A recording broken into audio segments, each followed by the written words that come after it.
à tous, on se retrouve sur la deuxième partie du live pour le séminaire régional des missions locales en compagnie de Katia, de Florence et de Lorenzo. Je vais laisser les présenter. Alors présentez-vous, Katia. Alors moi c'est Aït Mansour Katia, donc je suis alternante community manager à la mission locale de Saint-Étienne. Donc je suis là pour co-animer avec Lorenzo et Camille. Moi c'est Lorenzo, du coup je suis chargé de communication à la mission locale de Saint-Chamond depuis 2 ans. Et voilà, c'est tout.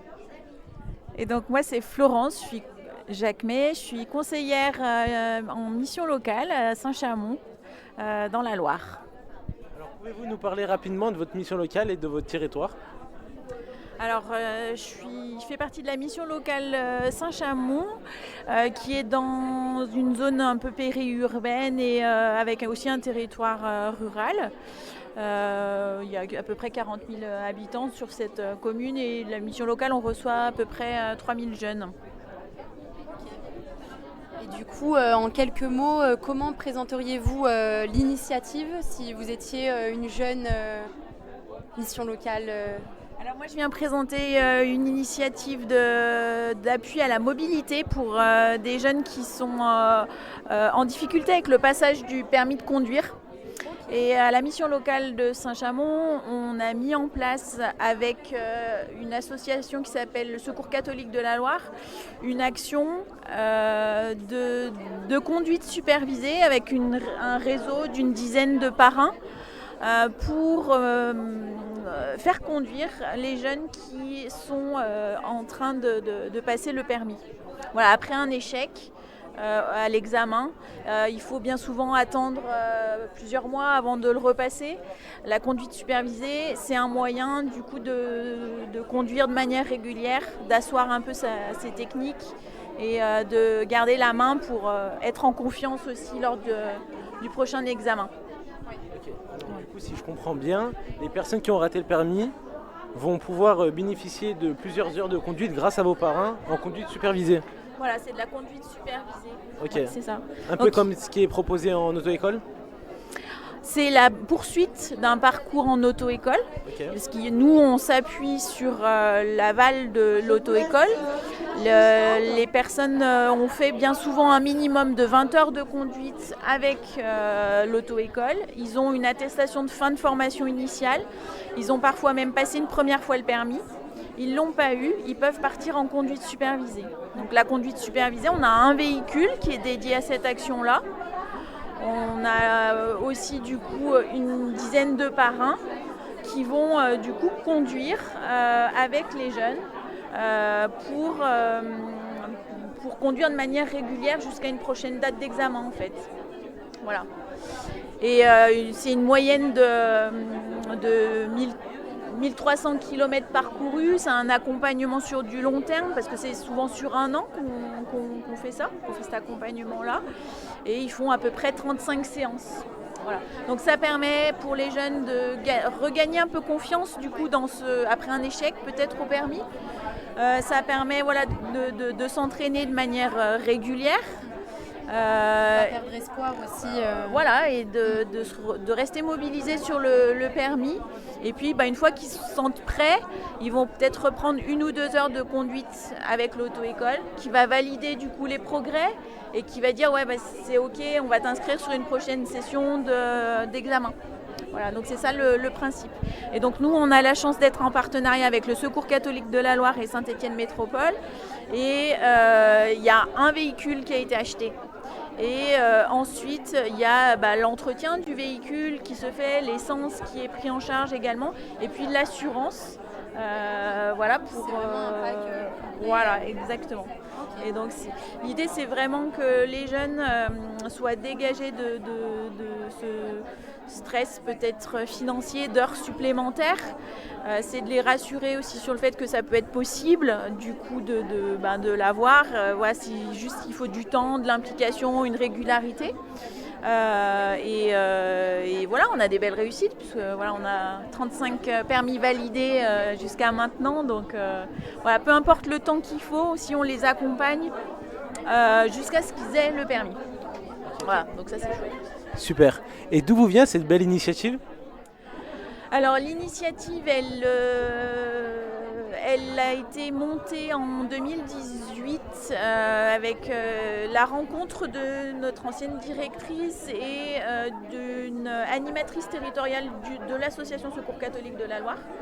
Ils sont partis d'un constat commun que le permis c'est un gros budget pour les foyers, que c'est parfois compliqué du coup de le financer. Et pour autant, dans la recherche d'emploi, c'est un indispensable. Donc c'est très très important pour les jeunes de passer le permis.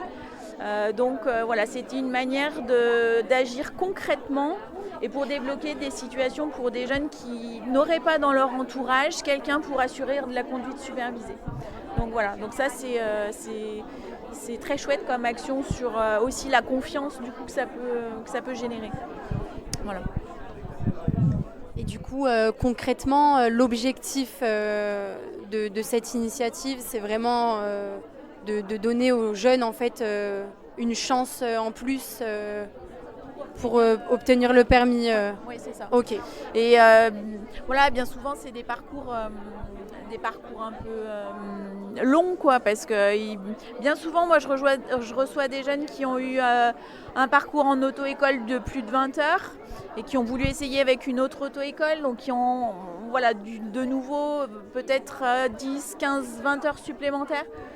Donc c'est des parcours qui sont à soutenir aussi sur la durée pour qu'ils aillent du coup jusqu'à la réussite du permis. C'est vraiment l'objectif. Ok, c'est génial, franchement, c'est top. Vous m'avez dit que vous êtes en lien avec une association. Et quel est le Secours catholique de la Loire? Et quel est votre lien avec cette association? Et concrètement, c'est quoi le rôle de l'association dans ce projet du permis de conduire? C'est un financeur, c'est eux qui ont financé du coup le véhicule au départ. Okay. C'est un partenaire de terrain, on les rencontre après régulièrement, du coup lorsqu'on fait des réunions, ils sont présents avec nous également. Pour soutenir l'action sur la durée. Eux qui payent l'assurance. Oui. Et l'essence du coup. Voilà, l'entretien du véhicule, okay.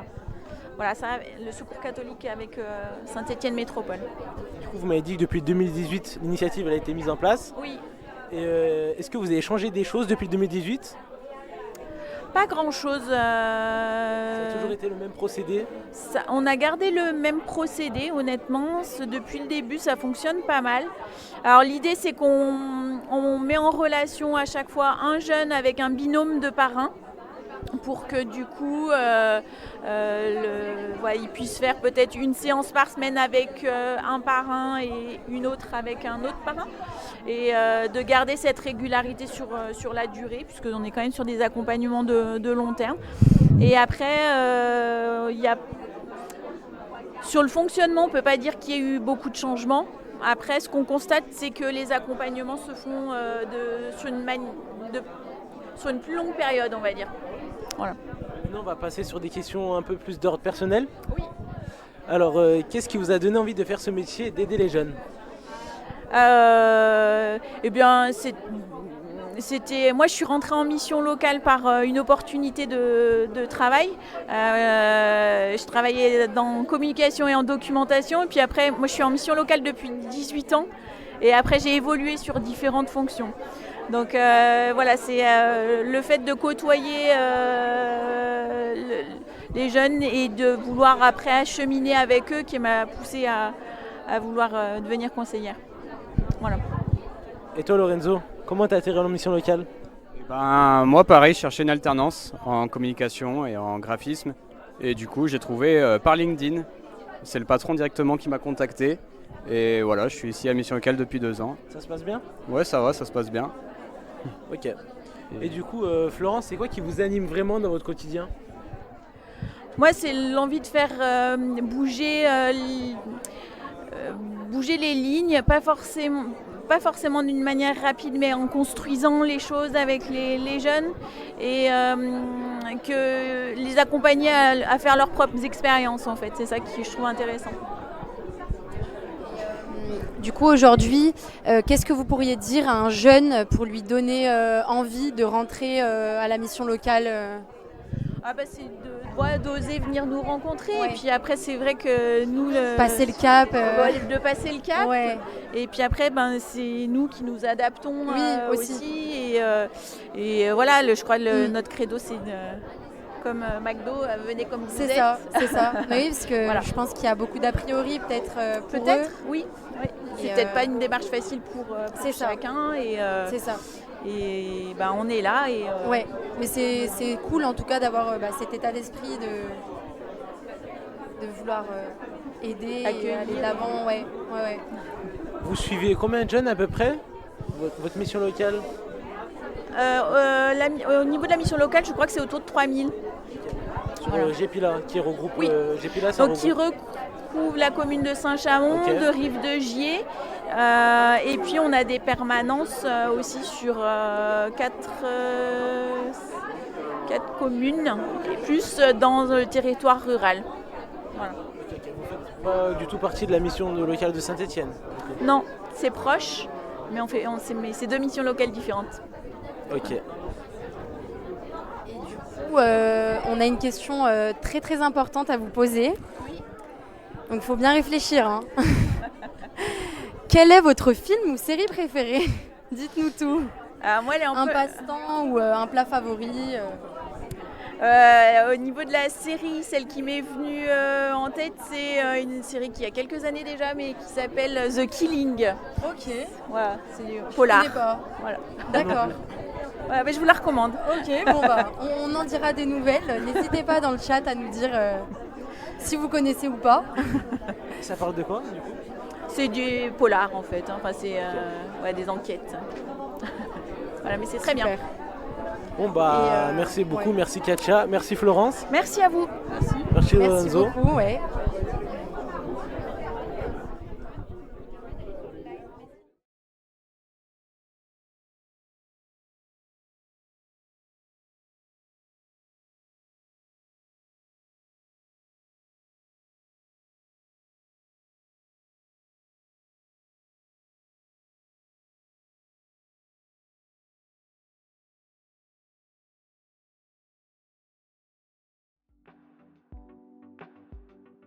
Bonjour, je m'appelle Tatiana, j'ai 19 ans.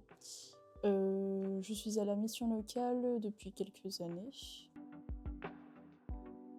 Alors, avant mon immersion, je voulais être pâtissière. Je suis passée par plusieurs idées de métier. Alors, j'avais dans l'idée d'être pâtissière, photographe, surtout dans l'artistique, parce que je suis quelqu'un de très créatif. Mais comme les idées ne se sont pas trop bien abouties, du coup là, j'essaie de trouver de nouvelles idées. Alors j'ai fait plusieurs stages dans un fumoir de poissons où je prenais des petits paquets de poissons, je les mettais en sous-vide, je les aidais un peu à faire le nettoyage. Deuxième stage, c'était dans un salon de coiffure où je les aidais tout simplement à faire un peu le nettoyage, à plier des serviettes. Je pouvais pas faire grand chose. Bien sûr, j'allais pas couper les cheveux des gens. Mon troisième stage, c'était notamment en photographie. Je l'ai fait chez une photographe et elle m'a appris beaucoup sur la photographie, le triangle d'exposition, etc. Alors, le stage dans un fumoir, c'était justement suggéré par la mission locale. Le stage dans un salon de coiffure, c'était justement moi qui l'avais trouvé. Et le stage en photographie, c'était une amie à moi qui me l'a suggéré. Alors le stage dans le fumoir, ça s'est très bien passé. Ils sont très très gentils, ils m'ont très bien accueilli. J'ai fait tomber un poisson, ils m'ont pardonné, je pense. Dans mon deuxième stage, dans le salon de coiffure, ça s'est aussi bien passé, mais j'ai pas fait grand chose à part nettoyer les cheveux par terre. Dans mon troisième stage, en photographie, je crois que c'est celui que j'ai préféré parce que on est allé chez une fleuriste, on allait un peu de partout pour qu'elle fasse des photos pour son compte Instagram cuisine. Et du coup, j'ai eu l'opportunité d'aussi essayer de prendre des photos à des professionnels. Et voilà, c'était juste superbe.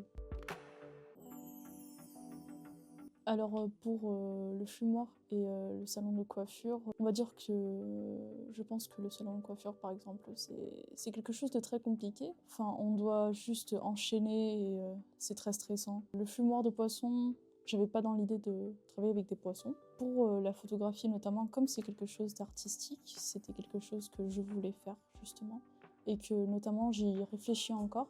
Peut-être que c'est une possibilité.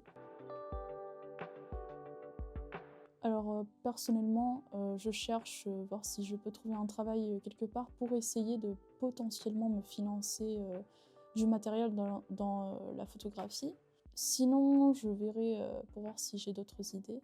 Mais mon idée pour l'instant, c'est peut-être dans la photographie, oui.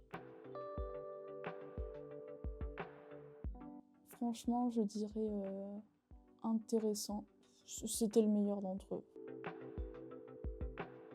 N'hésitez pas, parce que franchement, vous allez apprendre plein de choses. Ça fait peut-être un peu peur, c'est peut-être un peu fatigant, mais franchement, ça va le faire et voilà.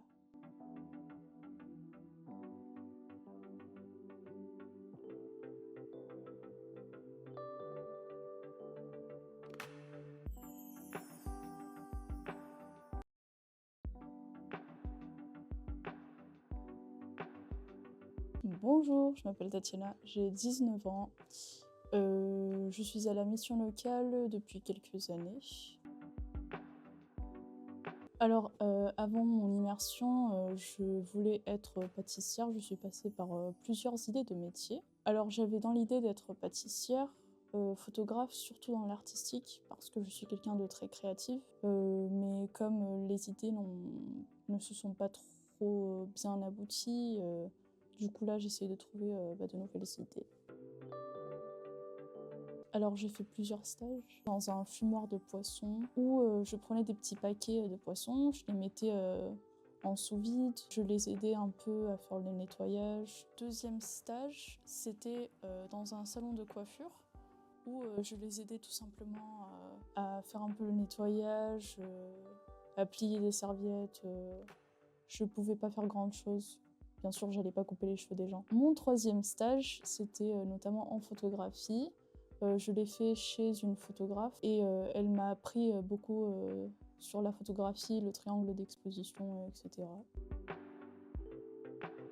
Alors, le stage dans un fumoir, c'était justement suggéré par la mission locale. Le stage dans un salon de coiffure, c'était justement moi qui l'avais trouvé. Et le stage en photographie, c'était une amie à moi qui me l'a suggéré. Alors le stage dans le fumoir, ça s'est très bien passé. Ils sont très très gentils, ils m'ont très bien accueilli. J'ai fait tomber un poisson, ils m'ont pardonné, je pense. Dans mon deuxième stage, dans le salon de coiffure, ça s'est aussi bien passé, mais j'ai pas fait grand chose à part nettoyer les cheveux par terre. Dans mon troisième stage, en photographie, je crois que c'est celui que j'ai préféré parce que on est allé chez une fleuriste, on allait un peu de partout pour qu'elle fasse des photos pour son compte Instagram cuisine. Et du coup, j'ai eu l'opportunité d'aussi essayer de prendre des photos à des professionnels. Et voilà, c'était juste superbe. Alors pour le fumoir et le salon de coiffure, on va dire que je pense que le salon de coiffure par exemple, c'est quelque chose de très compliqué. Enfin, on doit juste enchaîner et c'est très stressant. Le fumoir de poisson, j'avais pas dans l'idée de travailler avec des poissons. Pour la photographie notamment, comme c'est quelque chose d'artistique, c'était quelque chose que je voulais faire justement. Et que notamment j'y réfléchis encore. Peut-être que c'est une possibilité. Alors personnellement, je cherche voir si je peux trouver un travail quelque part pour essayer de potentiellement me financer du matériel dans la photographie. Sinon, je verrai pour voir si j'ai d'autres idées. Mais mon idée pour l'instant, c'est peut-être... C'est bon pour les photos? Bon, on peut reprendre. On est en compagnie de la mission locale du bassin valentinois. Oui, agglomération et territoire du Valentinois, effectivement. Ça représente Valence?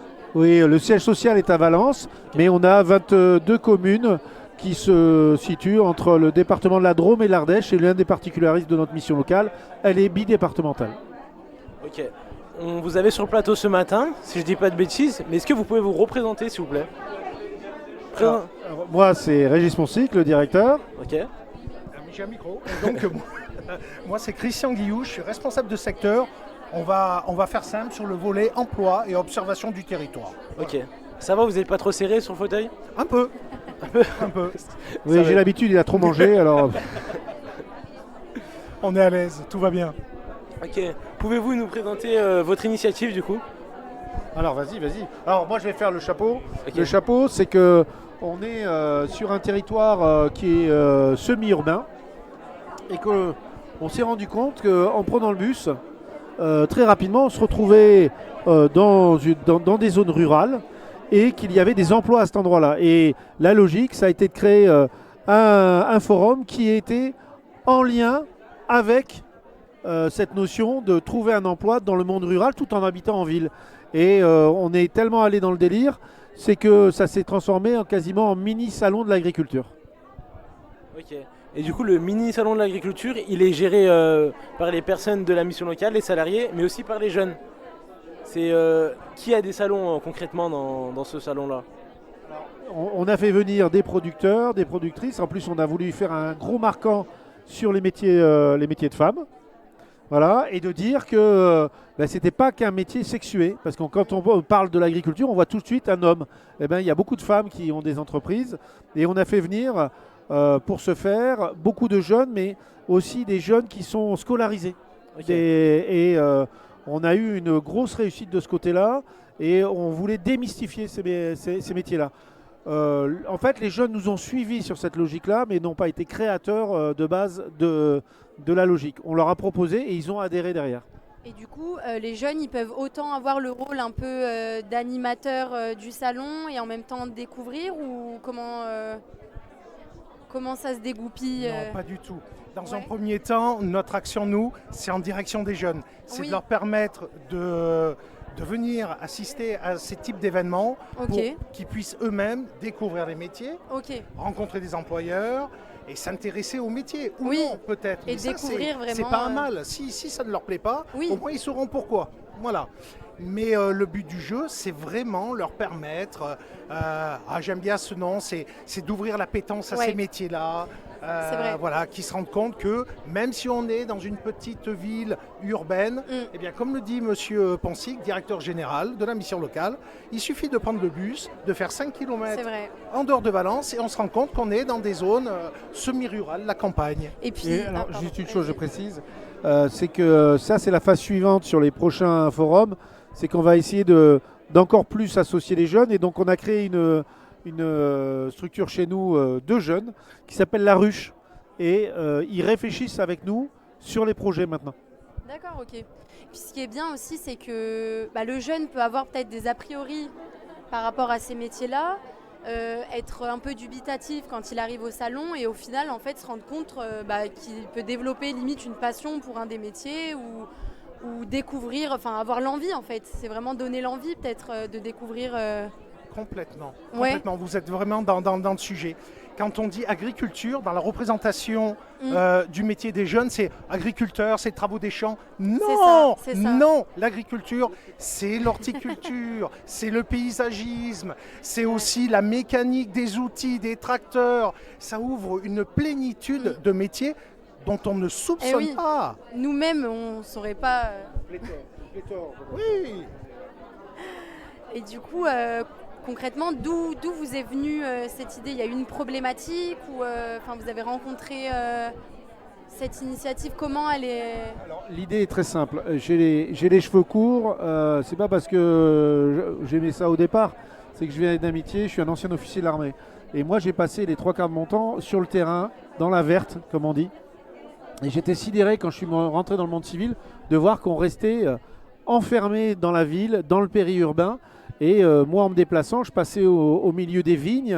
Alors, il n'y a pas de champs autour de chez moi, il y a des vignes. Bon, c'est très bien, je trouve. Mais sérieusement, je me disais, mais nos jeunes, ils sont tout aussi capables et ont tout autant les compétences. Donc, c'est vraiment venu de quelque chose que j'ai posé sur la table. Et après, j'ai la chance d'avoir des acteurs comme Christian et d'autres qui ont suivi et qui ont créé quelque chose. Et au départ, on l'a appelé le mini-salon de l'agriculture parce que même il y avait cette forme de... Les gens étaient goguenards en disant ah ouais, vous vous prenez pour le salon de l'agriculture parce qu'on a fait venir des animaux, on a fait Et venir oui, énormément. on se prend pour le salon de l'agriculture et Ouais, on voilà. en est fiers. Voilà, et maintenant c'est devenu la marque de fabrique en Ouais. fait, tout simplement. Ok, super. Et le salon de l'agriculture, enfin le mini-salon de l'agriculture, il a été créé quand? Alors c'était en mars 2024. Mars 2024. Il a été reconduit en 2025? Non, Mais on le reproduira On le normalement reproduira. en 2026. Ok. Bah, en 2026, est-ce que vous comptez inviter d'autres missions locales pour votre salon de l'agriculture? ah ben, en tout cas, chaque fois que l'on organise un événement, quel que soit le secteur d'activité, ça il faut le savoir, nous invitons, quoi qu'il arrive, les missions locales qui sont déjà sur notre département. Bah oui, oui. Ok. Il y en a 5, ça c'est clair. Et ensuite, nous procédons à une communication plus large au niveau du réseau des missions locales. On invitera tout le monde, hein. En fait, chaque mission locale, moi je ne suis pas en concurrence avec une autre mission locale. Donc là, comme aujourd'hui, ce qui se déroule aujourd'hui, qui est super, c'est-à-dire qu'on échange sur ce qu'on fait et des choses intéressantes, on va essayer de les reproduire. Donc si ça intéresse d'autres missions locales de venir, ça peut être intéressant, et même des jeunes d'autres missions locales. On ne sait jamais, ça peut arriver qu'il y ait un bus qui se déplace pour une activité et de venir nous voir à ce moment-là. Ça peut ouvrir des opportunités et des appétences, comme il disait tout à l'heure, pour un jeune de découvrir ces métiers qui sont merveilleux. C'est vraiment des métiers qui véhiculent des valeurs, l'envie d'être au service des autres.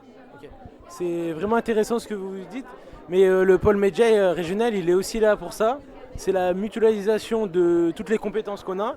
Par exemple, moi, je verrais bien un plateau sur le mini-salon de l'agriculture. Carrément, ouais. Je verrais, ce serait intéressant, non? Ouais. Tu trouves pas? Ah ouais, franchement, vous je suis vous ne totalement le d'accord. verrez pas, on va le faire. Donc Eh je ben, vous on laisserai vient. ma carte après et je vous garantis que vous aurez une place. Ah bah super. Ok. Mais du coup, on s'incruste, hein. On n'attend pas votre invitation, on vient quand même et on s'installe. Et avec Toujours Lorenzo, avec hein. grand plaisir. Et Super. avec Lorenzo, même s'il est un peu timide, Ouais, viendra avec nous. bah oui, je viendrai si tu veux. Vous serez tous les bienvenus, il n'y a aucun souci. Ah bah génial, franchement. Et Nous sommes dans le partage. Oui, il faut. Mais surtout ça rejoint les métiers aussi. Et est-ce que pour le moment, vous avez pu observer des résultats grâce à cette initiative? Est-ce que il y a eu des jeunes Oui, il y a des jeunes qui sont partis vers ces métiers-là. Ouais. Alors après, c'est pas un long fleuve tranquille, Oui. mais certains se sont rendus compte au fur et à mesure que c'était quand même des métiers Ouais. exigeants, qu'au niveau de la pliométrie, au niveau musculaire, au niveau de la fatigue, au niveau des horaires aussi. Mm. Et que même si tout d'un coup il y a des giboulées qui tombent, il fait pas beau, il fait froid, si c'est le moment d'aller bouturer, si c'est le moment d'aller travailler la vigne, si c'est le moment d'aller travailler dans les champs, on y va quand même. On ne peut pas dire je passe mon tour parce que la nature n'attend pas. Là, au niveau de la vigne, vous avez compris que c'est un peu une passion chez moi, mais c'est quand le raisin est arrivé à maturation, vous ne pouvez pas dire non, j'ai pas envie cette semaine. Bah oui. C'est à ce moment-là qu'il faut le faire. Et donc ça, c'est un métier d'exigence. Et beaucoup de jeunes ne se rendent pas compte qu'ils ont totalement toutes les compétences pour le faire. Ah bah oui. Il faut juste qu'ils découvrent ce métier. Donc parfois, il y a des réussites et parfois, forcément, il y a des personnes qui, au bout d'une semaine, 2 semaines, se rendent compte qu'à ce moment-là, c'est pas le moment. Mais pour prendre une image qui me plaît, c'est en fait une petite graine qu'on est en train de planter C'est dans ça. cette personne. Mm. Et peut-être que 6 mois ou 1 an plus tard, sous différents vecteurs ou une maturation de la chose, la personne reviendra vers ce métier-là et en fera vraiment toute sa vie. Et puis, Si vous me permettez, je rajouterai juste ceci. Comme tout autre métier, l'agriculture, on pense que c'est accessible à tous et à toutes. Non, non. On se professionnalise. Il y a des il y a centres un de parcours à formation dans ce respecter, secteur-là. mm. Et voilà, et ça, il faut le savoir. Et c'est bien d'en prendre conscience. Puis je pense aussi qu'il y a beaucoup d'appréhension, mais au final, il y a les avantages comme les inconvénients, et j'ai envie de dire, comme dans tous les métiers en fait, au final. Et il n'y a pas que les métiers auxquels on pense. Mm. Par exemple, je reprends dans les vignes, elles sont à flanc de coteau, là où on se trouve. Donc c'est dans le couloir rhodanien, vous avez beaucoup de vignes qui sont à flanc de coteau. Bon, pour travailler la vigne, vous êtes obligé d'utiliser la force animale, un cheval. Et donc il y a des métiers qui sont en France en train de se recréer, vous voyez je suis passionné, se recréer avec des gens qui apprennent à travailler dans les vignes avec un cheval. Donc on peut venir travailler dans le monde de l'agriculture et en fait travailler simplement le cheval et le monde équitant. Et quand on les voit travailler au milieu des gens, puisqu'on a fait une première session de formation avec un organisme de formation spécialisé, eh ben, on voit que des gens qui étaient comme vous, comme moi, et n'y connaissaient rien, eh ben, on les voit au bout de 2 semaines, 3 semaines, commencer à tracer un sillon, un vrai sillon, au milieu des vignes pour désherber. Et on a l'impression qu'ils ont toujours fait ça. C'est ça qui est merveilleux parce que c'est l'adaptation de l'être humain. Comme quoi, dans une société et dans un monde où les métiers sont amenés à disparaître, c'est vraiment intéressant de voir aussi des métiers qui réapparaissent, comme les métiers où on laboure un champ avec un cheval. On voyait ça que dans les livres d'histoire. Enfin, je sais pas toi, Lorenzo, Ouais, t'as c'est déjà vrai. vu ça? Bah ouais, dans les histoires, comme tu dis, hein, moi j'ai pas vu en vrai. Et plus concrètement, le salon a été fait en 2024. Je suppose qu'il s'est bien passé, mais pour 2026, est-ce que vous feriez les choses différemment? Oui, on les fera différemment parce que de toute façon, on a l'impact de ce qu'il y a autour de nous. Il y a le réseau pour l'emploi qui s'est créé, il y a beaucoup de choses, il y a les finances et il y a aussi la réactivité parce que il faut que les employeurs, il faut que les agriculteurs, il y a tous les corps de métier qui sont dans le monde de l'agriculture aient la capacité de venir à ce moment-là et de répondre positivement. Mais franchement, vous auriez dû quand même voir la tête on a quand même créé une mini-ferme sur un parking. Les gens qui habitaient à côté, je crois qu'ils en parlent encore, hein, parce que de voir des moutons, marqué, des choses comme ça qui se baladaient en dessous de leurs fenêtres, ils ont dit c'est pas En normal. centre-ville, on peut le dire, en En centre-ville. plein d'autant centre-ville. Donc on a amené en fait, On casse les codes. exactement, on a cassé les codes et on a déstructuré une vision peut-être archaïque de ces métiers. Moi, j'ai une invitation, on vous prend au mot, comme dit M. Ponsic. Même si ce n'est pas l'agriculture, prenez date, on vous accueille. Vous le notez pour vous, s'il vous plaît. C'est le 19 novembre 2026. Nous allons aussi mettre en place un événement sur les métiers du transport de la grande distribution. Super. Voilà. On vous a Ok. lancé l'appel, on Ouais. attend On maintenant. retient bien cette date. Et, Le 19 ça sera avec novembre plaisir. 19 2026. novembre, on n'oublie Sur pas. Valence. Ouais. Ouais, sur Valence. Ok. Bon, maintenant, on va passer sur des questions un peu plus personnelles. Qu'est-ce qui vous a donné envie de travailler dans une mission locale pour aider les jeunes? Je vais commencer. En fait, pour moi, c'était inné. Un parcours peut-être atypique, comme bon nombre de personnes qui travaillent dans le réseau. Moi, j'ai toujours travaillé les mercredis, les vacances scolaires, comme animateur auprès des enfants, Ah, dans ok. des centres aérés, dans des colonies de vacances. Voilà. C'est top, ouais. Et puis progressivement après, pour me payer mes études, j'étais pion, j'étais surveillant. Voilà. Et puis à un moment donné, je me cherchais, puis il y a eu une opportunité, voilà, je passe les détails. Et le réseau des missions locales, on m'a expliqué, c'est accompagner les jeunes, les soutenir dans leur démarche. Et là, je me suis dit, banco, hein, on y va. Ok. Et Super. vous, monsieur le directeur? Alors, moi, dans mon ancien métier, mais quoi qu'on en pense, pendant 22 ans, quand vous êtes dans un métier de militaire, vous êtes qu'avec des jeunes. Ouais. Et on s'occupe d'eux de bout en bout. Jusqu'à moi, j'ai appris à certains d'entre eux à compter, à faire des choses comme ça, parce qu'on se doit. D'ailleurs, j'ai donné ça à la mission locale agglomération et territoire du Valentinois. C'est être au service, c'est plus qu'un état d'esprit. Et donc ça, c'était la logique. Et ensuite, moi, ça s'est fait de façon différente. C'est qu'on est venu me chercher. Et je suis arrivé, c'est un peu comme les ch'tis, hein, c'est-à-dire que j'étais là, qu'est-ce que c'est ce nouveau métier? Et voilà. Et voilà. Et maintenant, j'en changerai pas. J'en changerai pas parce que c'est un métier merveilleux et qui est d'une utilité vraiment importante et prégnante. Ok. Je pense que oui, il faut avoir en fait ce sentiment de vouloir être proche du jeune, de l'aider. Et, dans vos précédents métiers, vous l'aviez et du coup, vous l'avez retrouvé dans votre emploi actuel. Et ça, je pense que c'est quelque chose d'inné aussi. Sachant que pour ma part, moi à l'époque, quand j'ai intégré le réseau des missions locales, En 1932, c'est ça? ça, c'est des choses qu'il ne faut pas dire. Voyez-vous, jeune fille, je ne connaissais pas ce métier. Ah oui. Donc c'était un challenge aussi pour moi. Ouais. Eh oui, Il faut se challenger. il faut se challenger. Qu'est-ce que vous diriez-vous à un jeune qui hésite à rentrer en mission locale? Un petit conseil? Vous, le monsieur qui a toujours travaillé au contact des jeunes? La question c'est, un jeune, il veut pousser les portes de la mission locale. Tout simplement, moi je vais lui dire, t'as rien à perdre. C'est gratuit parce qu'on est service public de l'emploi.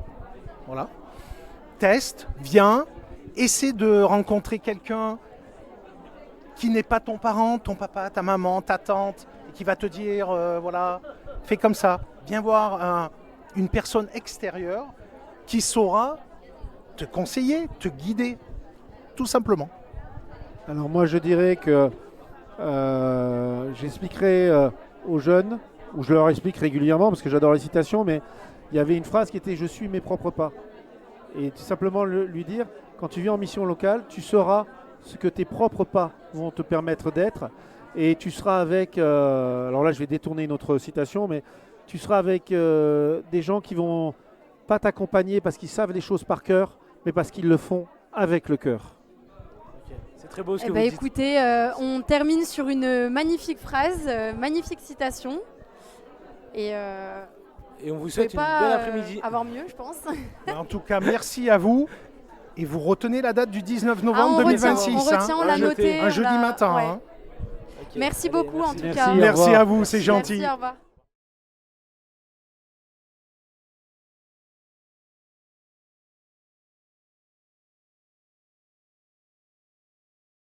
Aussi saluer l'investissement de l'État, de la région et des EPCI, puisque ce sont nos financeurs. Remercier aussi la ville de Moulins, bien sûr, pour avoir mis la place d'Allier à notre disposition et puis pour avoir contribué à la logistique de cet événement. Je suis venu regarder un peu, prendre des informations. Je suis allé pour le poste de gendarmerie, armée de terre, AIFI, j'ai fait un peu de tout.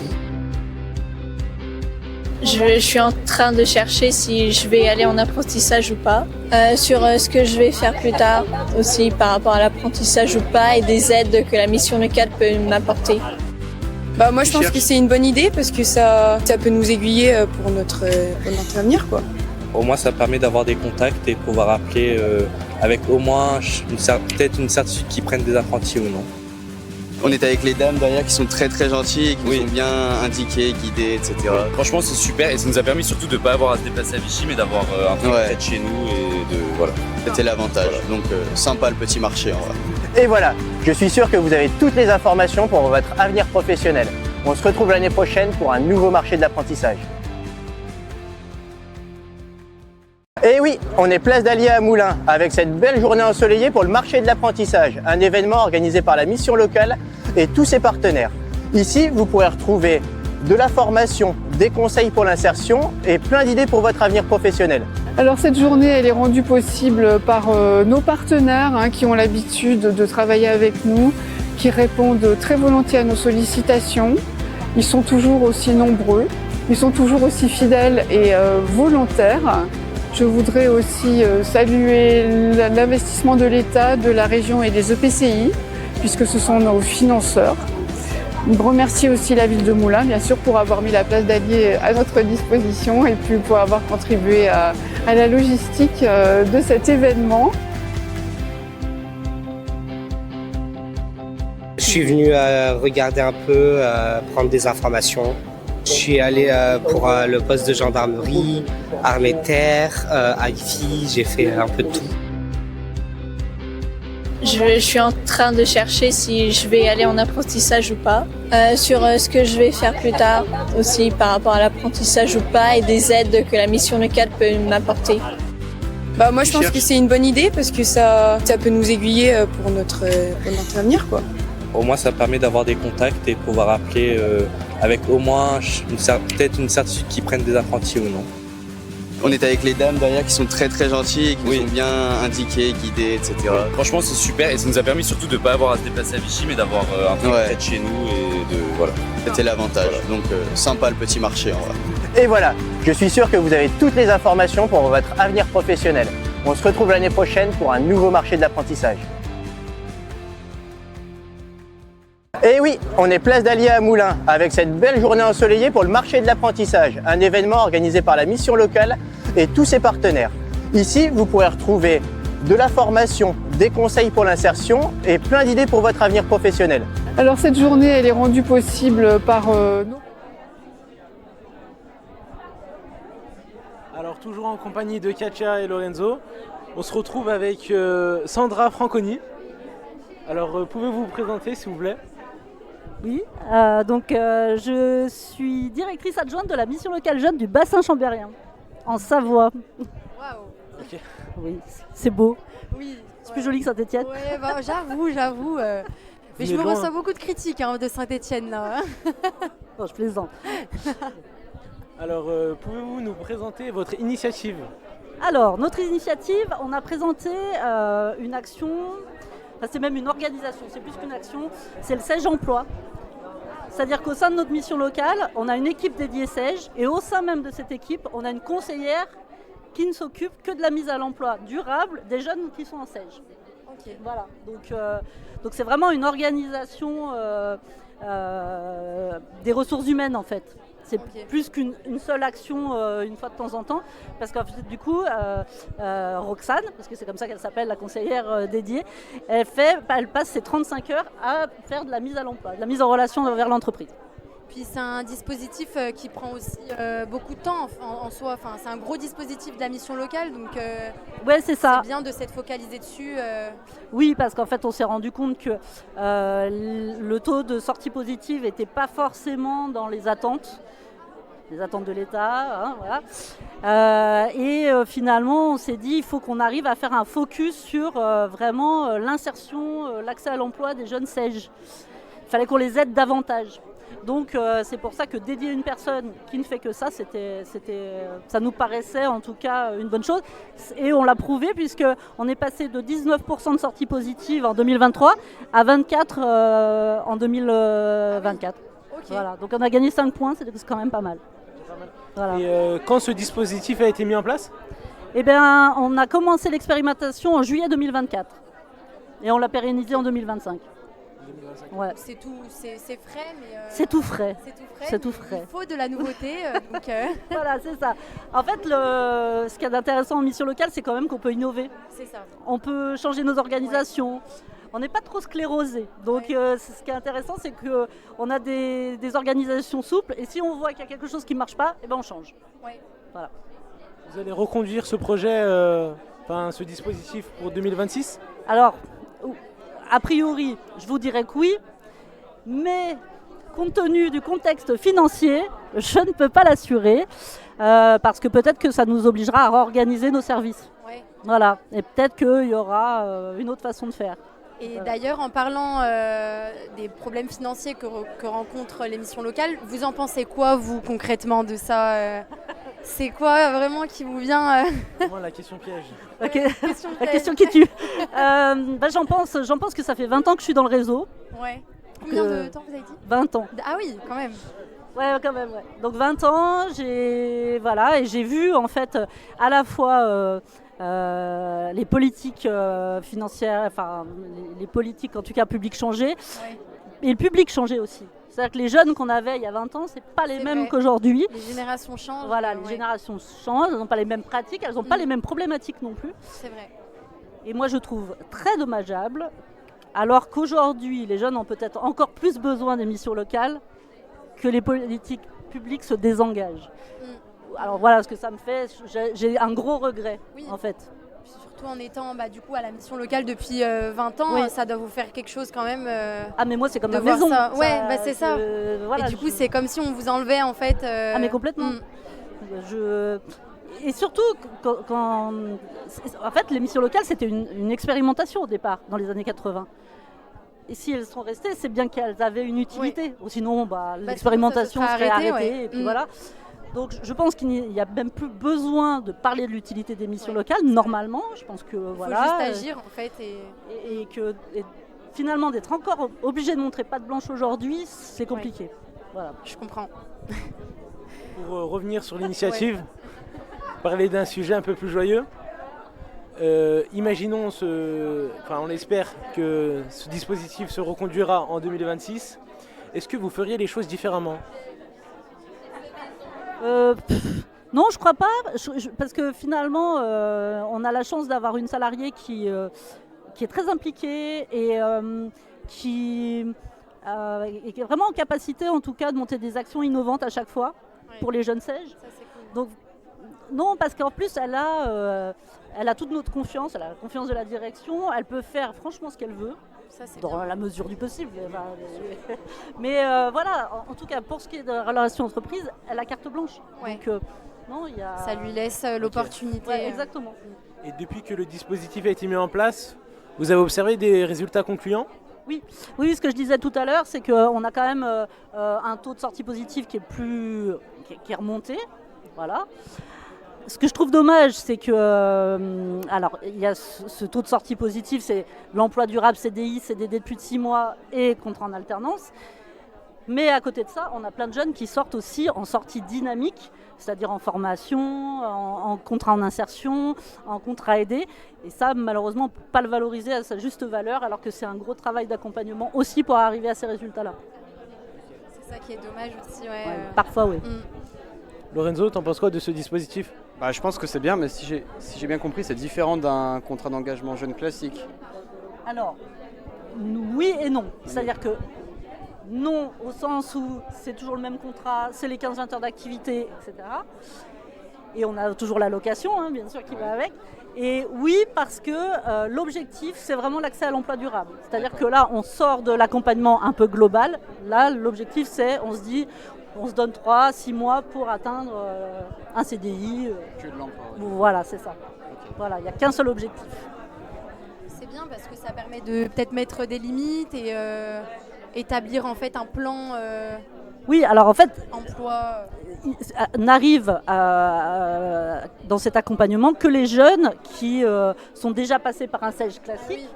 Et pour qui les freins ont été levés, le projet a été validé, et du coup on arrive après, il ne reste plus que l'emploi, il reste plus que... Mais en fait c'est pas le plus dur. Surtout chez nous en Savoie, on a un taux de chômage qui est très bas, on a un super tissu économique, donc c'est pas tant le problème. Vous avez une bonne base déjà. Voilà, le problème c'est d'être prêt à l'emploi et d'y croire, quoi. Oui, c'est vrai. Parce que je pense qu'il y a beaucoup de jeunes aussi qui perdent espoir et du coup ça peut leur redonner confiance. En fait c'est ça, juste le fait d'être pris, pris par la main, accompagné, mais vraiment au sens premier du terme, c'est-à-dire accompagné physiquement. Et ça peut tout changer. Alors on a une petite question dans le chat. Oui. Qu'est-ce qui est proposé pour les jeunes qui trouvent rien à la fin du dispositif ? Alors après, ils retournent dans ce qu'on appelle le PACEA. Ah oui. Le fameux PACEA. Le fameux PACEA. Le fameux. Est-ce que je dois dire ce que c'est que l'acronyme ou pas ? Oui, quand même. Parcours d'accompagnement contractualisé vers l'emploi et l'autonomie. Ok. Ce qui est en fait, c'est pas si différent du SAGE, parce que finalement on fait à peu près la même chose, sauf que l'intensité est moindre. Oui. En fait, au lieu de se voir toutes les semaines, on va se voir une fois par mois, mais on se voit toujours. Et en fait, les jeunes qui sortent du SAGE ne sont pas abandonnés, même si ça n'a pas réussi là. Et ce qu'on peut remarquer des fois, c'est-à-dire qu'un jeune qui s'est un peu endormi pendant le contrat engagement jeune, en se disant j'ai mon alloc, tranquille, c'est ça. Et après, en sortant de là, il se dit ah mince, j'ai plus rien, bon faut que je trouve quelque chose. Et puis souvent, des fois, il y a quelque chose qui se passe. Voilà. Ok. C'est un peu, Pour revenir sur le contrat d'engagement jeune, nous, dans notre mission locale iséronadienne à Vienne, on a un SAGE qui est aussi un peu aménagé.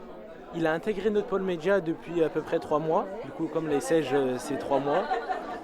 Et il nous aide au quotidien dans nos missions pour la création de contenu. Et du coup, il nous aide beaucoup et vraiment, lui, ça lui plaît. Du coup, c'est vraiment intéressant qu'un SAGE puisse exercer ses missions tout en recevant une petite contrepartie financière. C'est pas vraiment le même dispositif, mais ça reste des SAGE vraiment différents. Et c'est bien aussi que les missions, des missions locales évoluent. Ah oui, mais c'est génial ça. Du coup, Camille, si je comprends bien, c'est un jeune SAGE qui a intégré votre équipe en fait. Un jeune mission locale de base qui a intégré votre équipe. C'est ça au quotidien. Du coup, il est avec nous le lundi, jeudi et mercredi. Alors ça veut dire qu'en fait il n'est pas payé par la mission locale mais il est payé par le dispositif. C'est ça. C'est ça. C'est ça. Et du coup ces heures ça compte dans le SAGE, c'est ça ? C'est ça. Et ces heures il les passe avec nous. Bon alors du coup il fait combien d'heures ? Il fait ses heures habituelles de SAGE. 15 heures ? Pas plus. Ouais, c'est ça. C'est pour ça. Parce que normalement, dans le contrat engagement jeune, ce qu'on compte comme 15-20 heures, c'est des démarches. C'est pas forcément du vrai travail. Ça peut être, effectivement, ça peut être un stage, ça peut être un emploi, ça peut être aller chez le médecin, ça peut passer son permis de conduire. Tout ça, ça compte. Ah oui. Voilà. Mais il est là aujourd'hui, on aura la chance de l'accueillir après c'est pas vous sur le plateau. C'est la personne Mais qui oui. est en chemise blanche. Ah, la chemise blanche. Ah, il prenait des photos. Ouais, ok. Il n'est pas exploité, ne vous inquiétez pas. Et puis c'est aussi, je crois, ça me rassure. Son métier, mais c'est une passion de base qui fait à côté, c'est ça. Et c'est ça. Du coup, qui peut exploiter en fait à la mission locale. Il a créé sa micro-entreprise. Oui. Du coup, il aura aussi l'occasion de vous en parler. Enfin, je ne sais pas si vous serez encore par là, mais... C'est une expérience, ouais. Voilà. Bon. Alors, vas-y. Maintenant, on va passer sur des questions un peu plus personnelles. Oui. Qu'est-ce qui vous a donné vraiment envie de faire ce métier, d'aider les jeunes? Enfin, je sais que ça fait plus maintenant de 20 ans, mais à l'époque... Vous avez commencé J'ai commencé en stage en fait. À la mission locale. Oui, à la mission locale. J'étais en master de psychologie, il fallait que je trouve un lieu de stage. Et voilà, je suis allée à la mission locale, je suis restée 6 mois et puis après ça a débouché sur un CDD puis un autre CDD. De toute façon, j'étais sur un master en psychologie de l'accompagnement professionnel. Okay. Donc c'est pas complètement déconnant d'aller à la mission locale. Et l'idée c'était, je me suis toujours dit que travailler sur l'insertion professionnelle c'était intéressant parce que c'était redonner finalement de l'espoir aux gens. C'est-à-dire ouais ok, t'as pu te tromper là mais c'est pas très grave. Redonner l'envie l'envie d'y croire, et qu'on pouvait se tromper de chemin, repartir sur un autre. Ouais, carrément. Voilà, et travailler avec les jeunes c'est...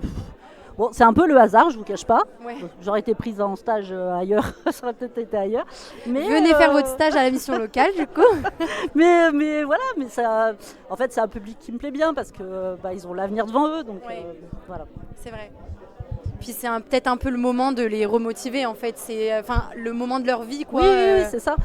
Où on peut être là pour eux. Et... Effectivement, parce que des fois, on peut avoir des petits accidents de parcours et puis il suffit des fois de pas grand-chose pour se remettre en route en fait. C'est ça. Et puis jeunes aussi, ils peuvent vivre des choses. C'est ça.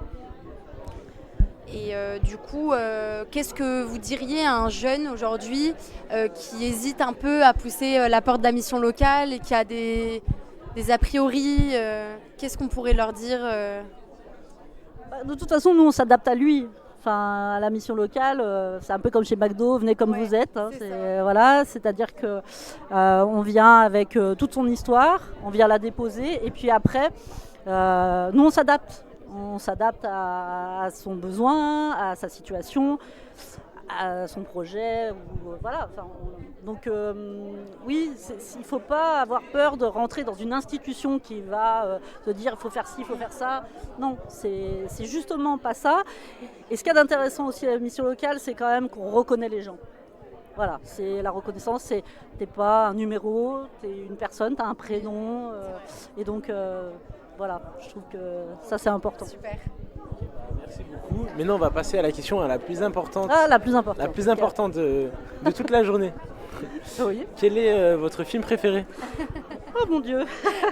J'en ai plein des films préférés. Série. Film préféré. Ou un artiste. En fait, c'est Mystic River, mon film préféré. Ok. Qui est hyper glauque. C'est vrai. Parce que ça plombe l'ambiance. Hein? Ouais. On me dit oui. On a des confirmations. Mais franchement, rien que pour le jeu d'acteurs. Ouais. C'est qui les acteurs Alors il y a Sean Penn. Ok. Il y a Kevin Bacon. Thierry Guiblet. Hein? Non. Non. Ouais. Voilà, Okay. et donc voilà, c'est un très très beau film. Bon. Mais pas gay du tout. À voir alors. C'est pas une comédie. Hein. Ouais, bon, Ouais, voilà. après, on aime de tout. Hein. Écoutez. On essaiera. Hein. Essayez. Vous allez me détester. Bon, on vous remercie. Merci à vous. Merci beaucoup en tout cas. Et puis merci pour tout ce que vous faites là toute la journée. C'est pas facile dans ce bruit, donc non. Bravo. On arrive à se focaliser. Ouais, c'est bien. Merci. Merci beaucoup en tout cas. Merci.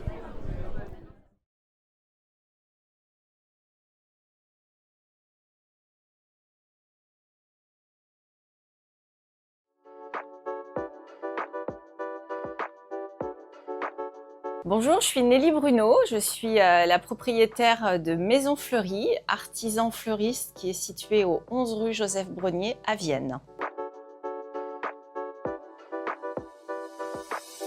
Alors j'ai accueilli il y a à peu près 1 mois et demi, 2 mois avant l'été, une jeune femme qui s'appelle Faye. Je l'ai accueillie pour 2 semaines. Elle est venue m'aider comme aide fleuriste au sein de la boutique. Donc elle a contribué, travaillé et découvert le métier de fleuriste à mes côtés dans le cadre d'une découverte métier d'un stage. Alors mes premières impressions, elles ont été tout de suite positives. J'ai rencontré une jeune femme qui était assez timide, à la fois dans le premier contact et dans sa présentation. Impressionnée parce qu'elle est arrivée juste avec un CV et je lui ai demandé de faire une petite lettre de motivation. Et elle est revenue le lendemain avec une lettre de motivation qui était réellement une lettre de motivation, complètement personnalisée et en lien avec Maison Fleurie, où vraiment elle faisait part de son envie de découvrir le métier de fleuriste. Et les choses se sont bien passées. Elle a tout à fait contribué, collaboré, joué le jeu par rapport à la découverte du métier, toutes les étapes d'une journée de fleuriste.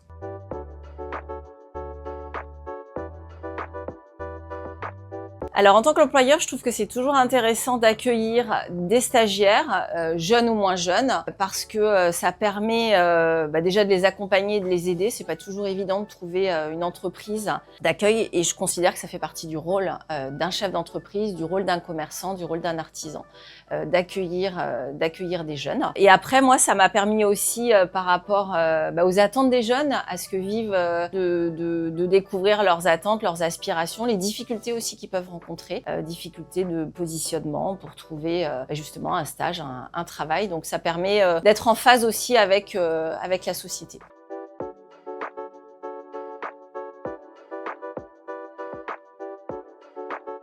Un métier peut correspondre à une envie qu'on a depuis petit, un rêve qu'on peut avoir, mais on peut aussi rencontrer un métier justement au détour d'un stage, au détour d'une rencontre avec quelqu'un et ouvrir la porte d'une entreprise et faire découvrir à quelqu'un un métier auquel il n'aurait pas pensé et quelque chose d'intéressant et d'important. Et le métier d'artisan fleuriste est pour moi un très très beau métier qui est très exigeant mais qui quand on y met du cœur et de l'intérêt est très épanouissant. Donc c'est bien aussi pour un jeune éventuellement éloigné de l'école, qui n'a pas forcément pensé à faire un CAP fleuriste à l'origine, de se dire tiens, pourquoi pas ce métier-là, il me plaît, de découvrir tous les aspects, toute la créativité aussi qui fait partie de ce métier.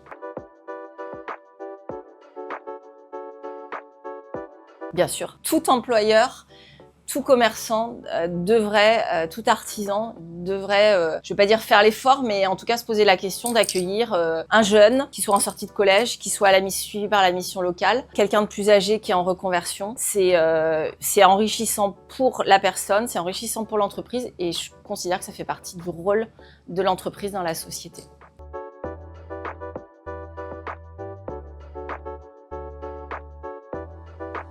Alors, le métier de fleuriste, il est fabuleux. Après, ça, je pense que c'est important de le dire et je le dis à chaque fois que j'accueille quelqu'un. Les gens ont souvent une vision ultra romantique du métier de fleuriste. Ah, c'est super, vous jouez avec les fleurs, etc. C'est magique. J'aime les fleurs, c'est formidable. D'avoir quelques fleurs et d'en faire un bouquet, c'est fabuleux. Voilà. Par contre, on est au frais. L'hiver, je suis entre 12 et 15 degrés. L'été, on met la clim. On est à l'humidité, etc., etc. Donc, la vision ultra romantique, il faut aussi un peu la déconstruire. Une fois que ça c'est fait, si on est créatif, si on aime la nature, accueillir quelqu'un correctement, le sens du commerce, de l'accueil, du service, c'est fondamental. Donc un jeune qui aime aller vers les autres, qui a le sens du contact, il peut être timide, on a le droit d'être timide chez un fleuriste, mais en tout cas qui a le sens du contact.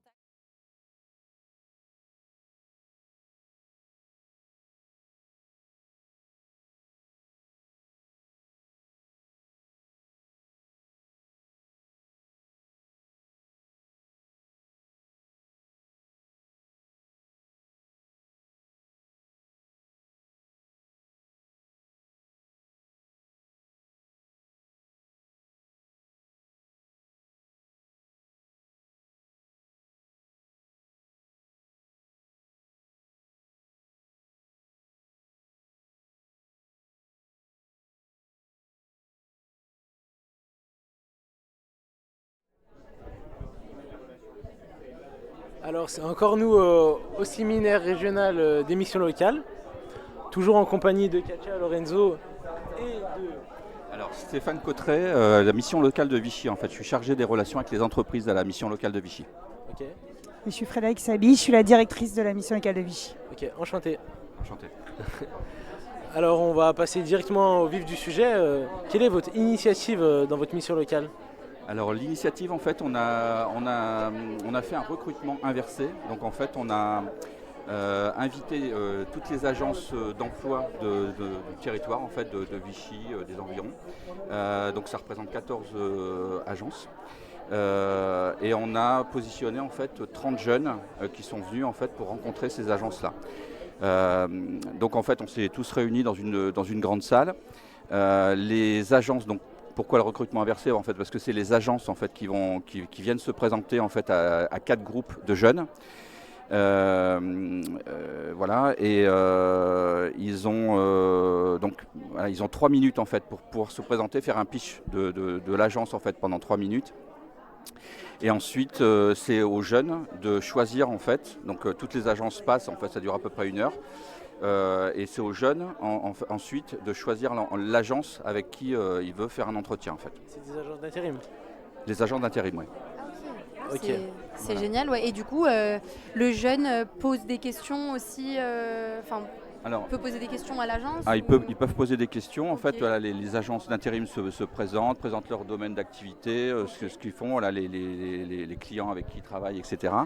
Et ensuite, effectivement, ils peuvent poser des questions. Le tout, c'est d'essayer de se diriger vers l'agence qui va les avoir le plus convaincus, en fait. Voilà. Ensuite, les jeunes se retrouvent au centre de la salle et vont choisir justement de se diriger vers telle ou telle agence, de faire un entretien donc, qui va durer... c'est un pré-entretien, on va dire, qui va durer à peu près 5 minutes.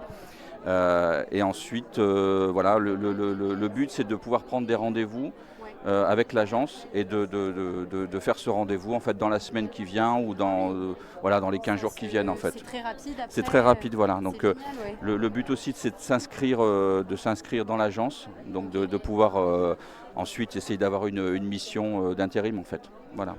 C'est vrai que souvent, quand les conseillers disent aux jeunes qui pourraient démarrer par l'intérim, on leur disait d'aller faire le tour des boîtes d'intérim, et les jeunes, par rapport à là où il habite, il va reprendre la première, la deuxième, et puis, mais sans savoir vraiment dans quelle boîte d'intérim, avec quelle entreprise.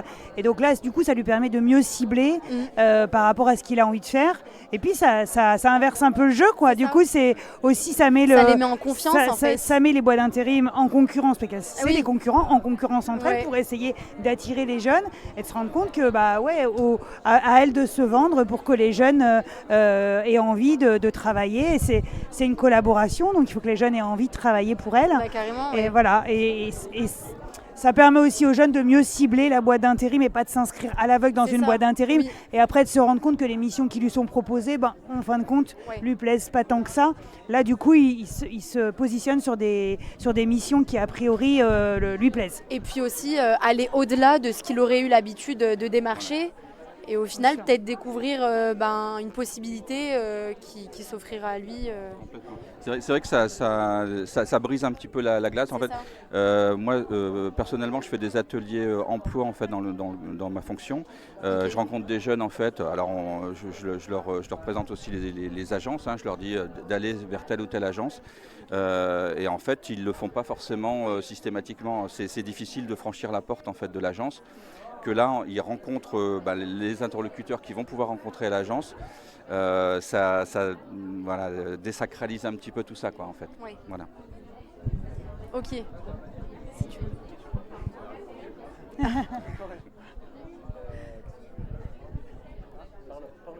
Non, mais je sais plus ce que je voulais dire, du coup vous avez répondu, j'ai demandé qu'est-ce que ça apportait. Voilà, ouais. Et du coup vous avez des résultats, vous sentez une différence avec cette démarche inversée? Là en fait, alors on l'a fait sur une demi-journée. Sur la demi-journée, on a eu donc il y a 40 rendez-vous environ qui ont été posés en fait. Donc 40 jeunes qui sont allés dans les agences. Il y en a d'autres qui se sont faits a posteriori en fait parce que les agences ont conservé des CV, donc ils les ont appelés. Donc quasiment, alors je ne vais pas dire que tous les jeunes y sont allés en fait. On a eu 3 ou 4 jeunes qui ne sont pas présentés à leur rendez-vous. Mais bon, c'est ce qui est pas énorme en fait. Mais la plupart y sont allés, se sont inscrits dans l'agence en fait. Et bon, pour l'instant, on fait aussi un retour, en fait, je les ai appelés, savoir un peu comment ça se passait, s'il y avait eu des missions aussi de données. Il y a eu quelques missions, effectivement, mais il faut attendre un petit peu plus, justement. Bon, après en fait, l'initiative, elle est assez récente, donc on n'a pas forcément encore mesuré l'impact. Ce qu'on a mesuré comme impact, c'est que les jeunes étaient très présents, hein, parce que 30, 40 jeunes qui viennent sur une après-midi. Pour nous, petite mission locale de Vichy, on n'en a pas parlé, hein, mais on n'est pas une très très grosse mission locale. C'est déjà une belle action, donc ça veut dire que déjà les jeunes étaient présents et ça c'est le meilleur baromètre qu'on a. Quand les jeunes ils sont là, on ne peut pas faire sans eux, donc s'ils sont là, c'est que ça marche.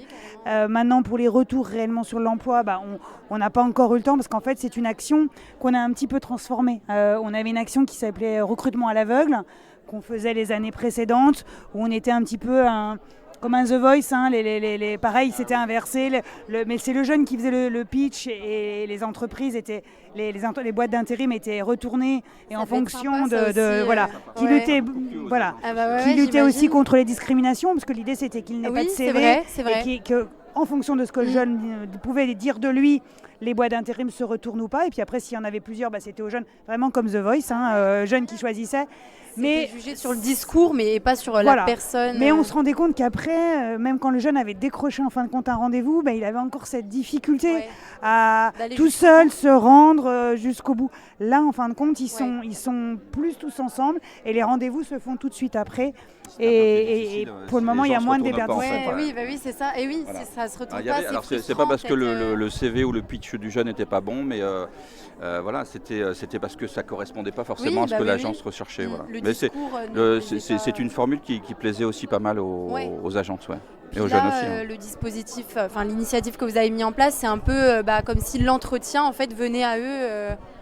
Ils ont un peu pas cet effort-là à faire et ça les motive peut-être encore plus à franchir le... Je ne suis pas sûre que ce soit un problème d'effort, parce que je pense que si les jeunes savent faire des efforts et ont envie de faire des efforts, mais c'est plus de crainte, d'anxiété, de faire le premier pas, parce que c'est peut-être une peur aussi, tout simplement. Et d'arriver à tomber ça, et le fait que là, les premiers qui prennent la parole, c'est les agences d'intérim, c'est eux qui... C'est vrai qu'on a eu des remontées comme ça d'agences. C'est eux qui ont le stress. C'est un peu compliqué en fait. Et on inverse le stress. Ils ont que 3 minutes en fait pour se présenter. Alors pour certaines c'était un peu long, d'autres c'était vraiment trop court. Donc il faut gérer son temps aussi. Et voilà, c'est pas forcément évident. On renverse le stress. La balance du stress n'est plus du côté du jeune, du candidat, mais du côté de la boîte d'intérim qui doit pour une première fois souvent avoir préparé un peu son discours et se présenter. Et voilà. C'est vraiment intéressant un peu d'inverser le rapport de force. C'est ça. Ils ne sont pas réellement inversés parce que c'est toujours le jeune qui recherche un emploi. Mais je trouve ça intéressant. Et moi, ma question, c'était est-ce que vous allez reconduire cette action sur 2026 ? Vraisemblablement, oui. En fait, on a déjà fait cette action-là l'année dernière. Alors, on avait eu un petit peu moins de jeunes en fait, de présents. Okay. On avait eu à peu près autant d'agences parce que ça plaît beaucoup aux agences. Là, on l'a refait cette année. On a eu plus de jeunes. En fait, préalablement, on les a invités en fait à la mission locale la veille pour pouvoir leur expliquer justement comment ça allait se passer, pour les rassurer aussi, parce que il faut rassurer. Hein. Et donc, ils sont tous venus et ça se refera après avec. Peut-être des petites améliorations, des petites choses.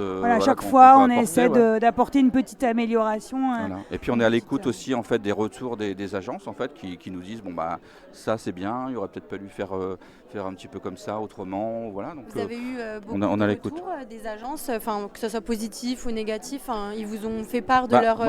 on a rappelé effectivement toutes les agences, on a refait un point avec toutes les agences et toutes nous ont répondu que c'était vraiment une action qui leur a plu, qui était intéressante. Et au niveau des jeunes, est-ce que vous avez vu une différence par rapport à peut-être un entretien banal qu'on peut voir tous les jours ou... Oui. Enfin, déjà dans la démarche en fait il y a eu cette présentation en fait de l'agence, le fait d'aller vers la personne en fait qui s'est dévoilée un petit peu devant eux, ça a été plus facile en fait. Et c'est vrai que c'est vrai que le rythme est quand même c'est soutenu en fait. C'est sur l'après-midi, il faut prendre pas forcément un maximum de rendez-vous parce qu'en fait il y a des jeunes qui venaient qui faisaient seulement 2 ou 3 rendez-vous en fait avec les agences justement qui les avaient intéressés. Okay. Voilà, j'ai vu une jeune qui a fait juste un rendez-vous parce que l'entreprise dans laquelle elle voulait travailler, l'agence lui avait présenté. Donc voilà, elle a fait que ça. Bon, après, je lui ai dit, essaye quand même d'approfondir un petit peu sur d'autres agences et tout. Mais puis globalement, moi, c'est ce qu'on leur a expliqué également, c'est que c'est aussi un exercice en fait. Donc c'est un exercice, c'est un exercice pour les agences quelque part, mais c'est un exercice aussi pour les jeunes. Voilà, de faire un entretien, de se présenter, c'est pas forcément évident non plus pour eux, quoi. Donc voilà, ça a mis un peu plus de confiance effectivement. C'est ça. Et pour les agences, on est également sur, ils ont en face d'eux des jeunes qui sont motivés. Les jeunes, on les a pas obligés de venir en fait, on leur a proposé.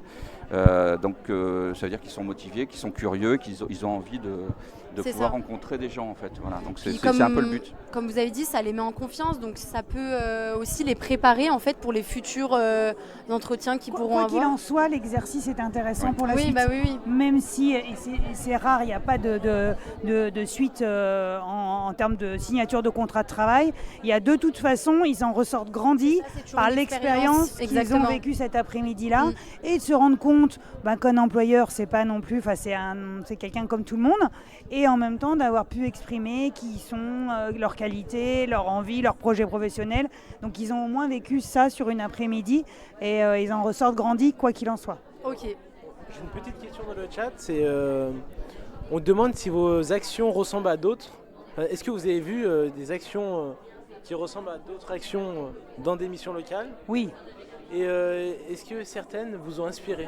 Oui. Alors, sincèrement, notre action peut être innovante par rapport à certains acteurs, mais pas par rapport au réseau des missions locales. Les missions locales ont toutes, notre réseau est riche d'actions qui ressemblent un petit peu à la nôtre, qui sont sensiblement les mêmes. On n'a pas inventé cette action-là, en fait. On se l'est appropriée. C'est vrai qu'on a cherché un petit peu au niveau national ce qui pouvait exister. C'est vrai que là aujourd'hui c'est l'occasion aussi d'aller voir les uns et les autres. Voilà, on a repéré des actions qui pourraient vraiment nous intéresser et être personnalisées adaptées en fait. Moi ce que je retiens globalement dans toutes les actions que j'ai pu voir depuis ce matin, c'est que les missions locales c'est des chercheuses de talent quoi. Globalement, toutes les actions, elles vont aller chercher ces petites pépites chez chacun des jeunes qu'on rencontre. Des fois même le jeune lui-même n'a pas conscience de ce talent ou de cette voilà, c'est ce qui est commun vraiment à l'ensemble des actions qu'on a pu voir tout au long de la journée. Nous aussi, on est très impressionnés. Depuis ce matin, on interviewe des gens et c'est là où on voit que toutes les missions locales sont différentes les unes des autres. Et que moi qui pensais, ça fait à peu près 2 mois que je suis en mission locale, je pensais qu'elle faisait à peu près toute la même chose, mais vraiment pas. Par exemple, vous avez complètement changé le dispositif de recrutement qui permet par exemple à un jeune d'avoir un stress en moins et je trouve ça vraiment intéressant. Après, je crois que l'objectif pour toutes les missions locales, il est le même, c'est l'autonomie des jeunes. Mais le chemin, on s'adapte aussi à nos territoires, on s'adapte si on est dans des très grandes villes, dans la ruralité, on s'adapte à nos problématiques de territoire. Ça, c'est la force vraiment des missions locales, c'est cette dentelle qu'on arrive à faire et qui fait qu'effectivement le chemin, c'est pas tout à fait le même. Mais l'objectif, le but, il est que les jeunes puissent être autonomes et grandir et voler par leurs propres ailes. Ce qui est intéressant avec le pôle média régional, le séminaire régional, c'est de un peu mutualiser toutes ces forces. Bien sûr. Comme des séminaires comme celui-ci ou bien même d'autres actions. Si un jour vous avez un événement qui a besoin de couvrir par des vidéos ou des photos, vous pourrez par exemple appeler le pôle média de Isère-Aude-Anienne ou de Saint-Étienne ou de Gépila. C'est ça qui est vraiment intéressant. Mutualiser nos forces. C'est ça, exactement. Et nos idées. On s'inspire des uns et des autres. Mais il faut de toute façon. Et du coup, on va passer sur des questions un peu plus personnelles. La première, ce serait qu'est-ce qui vous a donné envie au tout début de faire ce métier-là, d'aider les jeunes, d'accompagner Alors, vous avez 2 parcours là, du coup, un peu différents. On va commencer. Moi, je suis à la mission locale de Vichy. Ça fait 4 ans que je suis arrivé. En fait, j'ai fait mon stage. En fait, j'ai fait une formation. Je travaillais complètement dans un autre secteur, en fait, dans le privé. J'étais technico-commercial, vous voyez, dans l'imprimerie. Ok. Donc rien à voir. La boîte dans laquelle je travaillais a fermé. Okay. Donc j'ai fait une formation de CISP en fait pour être conseiller en insertion professionnelle. J'ai fait mon stage à la mission locale de Vichy qui m'ont gardé en fait, voilà. Et c'est vrai que c'est trouver des solutions. Alors maintenant, je suis chargé des relations avec les entreprises, donc j'ai plus de portefeuille de jeunes, voilà. Okay. Alors j'envoie quand même en fait sur des ateliers, ce qu'on appelle les ateliers emploi. Mais c'est vrai que c'est ça, c'est vraiment cette volonté d'aider les gens, d'aider les jeunes. Ils ont des solutions à trouver en fait. On peut la mission locale est très riche en fait de par ses conseillers. Chacun a des références, chacun peut apporter des solutions en fait bien particulières, bien précises. Oui. Et voilà. Par l'expérience aussi. Voilà, tout à fait. Donc voilà, moi c'est mon parcours en fait. Ça marche. Et pour vous du coup? Et moi c'est complètement différent. Je suis un peu le Obélix. Je suis tombée dedans quand j'étais toute petite. Okay. Et j'en suis jamais vraiment sortie puisque je suis rentrée dans le réseau des missions locales à la fin de mes études. J'avais 25 ans. J'aurais pu encore être accompagnée en mission locale quand je suis rentrée dans le réseau. Et je n'avais aucune idée. Je finissais mes études. J'avais besoin d'un stage aussi de fin d'études, de Master 2 on dirait aujourd'hui. Et je n'avais aucune idée de ce que c'était qu'une mission locale. Et les missions locales qui sont toujours à la recherche de sous, hein, c'était il y a plus de 20 ans et c'était déjà le nerf de la guerre. Chercher quelqu'un qui était capable de travailler sur un projet de transfert de compétences entre des métiers à risque et des conduites à risque et des jeunes qui pouvaient se mettre en risque. Et du coup, je suis rentrée comme ça du côté de Poitiers, l'émission locale de Poitiers. Et j'ai trouvé, en fait, j'avais envie de travailler avec des jeunes et ça répondait vraiment à beaucoup. Et ce côté où on ne fait jamais la même chose, en fait. Il n'y a pas un jour qui ressemble. Et je crois que ça répond vraiment à un trait de ma personnalité qui a besoin d'être tout le temps en action. Et cette partie innovation dont on vient de parler, là, d'être tout le temps en capacité de se remettre en question. Et voilà comment je suis rentrée dans le réseau. J'ai été chargée d'accueil, conseillère, chargée de projet, directrice adjointe et aujourd'hui je suis directrice. Donc voilà, quand je vous dis, je suis Obélix moi, je suis tombée dedans. La potion magique qui est la mission locale au final. Okay. Il y a aussi des possibilités d'évolution en mission locale. Oui, bien sûr. Et oui, c'est vrai qu'on peut démarrer agent d'accueil et finir on peut commencer directeur. Par exemple la seule chose c'est qu'il faut avoir la capacité de s'adapter et l'envie peut-être aussi on fait jamais pareil. Si vous avez besoin d'un travail routinier où on fait tout le temps la même chose, il ne faut pas venir travailler en mission locale. Il faut avoir vraiment envie de se remettre en question en permanence. Ok. On travaille avec l'humain, oui, oui. Ok, et écoutez. Et qu'est-ce que vous diriez à un jeune qui hésite à rentrer en mission locale? Qu'est-ce que tu as à perdre? Un petit conseil. Qu'est-ce que tu as à perdre? Qu'est-ce que tu as à perdre? Viens. Au pire, tu partiras. Si c'est pas bien, tu t'en iras. Faut tenter. Il n'y a rien à perdre. Faut tenter. Il y a quand même beaucoup d'actions en fait qui sont qu'on peut décrire en fait sur la participation, des actions qu'on a pu mener, des job dating, des visites d'entreprise. Il n'y a rien à perdre. Donc tente, ose. Voilà. Ça marche. Et merci beaucoup en tout cas d'avoir répondu à nos questions. Merci.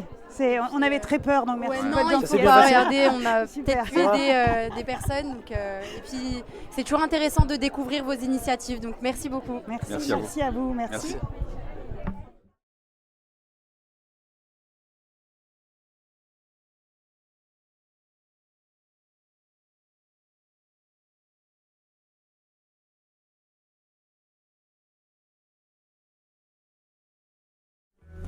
Ok, c'est quoi la suite? Ça, je sais pas ce que c'est. Alors déjà, que vous ayez pris rendez-vous par vous-même ou que ce soit France Travail qui vous a envoyé, ça revient au même, on a dû vous demander quelques pièces justificatives. Je vous les affiche juste là, vous pouvez mettre en pause si vous voulez. Tu sais ce que c'est que ce truc? Moi non plus. Bref, j'attendais la mission locale pour mon premier rendez-vous. La conseillère est arrivée. Elle m'a regardé, je l'ai regardée, le chargé d'accueil m'a regardé, et là, la conseillère m'a dit « Bonjour, on y va ?» Bonjour, on y va? Le premier rendez-vous avec le conseiller mission locale sert à faire le point sur votre situation actuelle, votre parcours, vos envies, vos projets, mais aussi vos besoins si vous avez une grosse galère par exemple. Enfin, vous nous direz tout ça si vous venez sans vos parents, parce que clairement quand ils viennent, c'est eux qui parlent. Vous laissez pas faire. Pour la question des projets, c'est pas grave si vous n'en avez pas. En fait, on est là pour ça, donc vous pouvez vous servir de ce premier rendez-vous pour dire tout simplement « Je sais pas de quoi j'ai envie » et c'est ok. Ok? Vous allez signer des documents, ça va être un peu lourdingue, mais au moins ce sera fait. La suite peut prendre beaucoup de formes différentes, mais sûrement pas celle-là. On peut vous aider dans votre orientation, votre accès à la formation, à l'alternance ou encore à l'emploi. Mais si vous avez des soucis de logement, de mobilité, de santé ou encore de handicap, ou bien liés à la justice, ça peut être le moment d'en parler.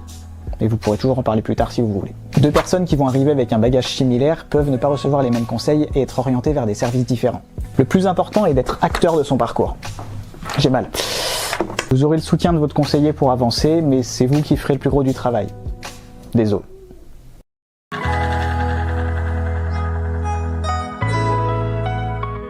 Vous venez de prendre votre premier rendez-vous à la mission locale. Ok, c'est quoi la suite? Ça, je sais pas ce que c'est. Alors déjà que vous ayez pris rendez-vous par vous-même ou que ce...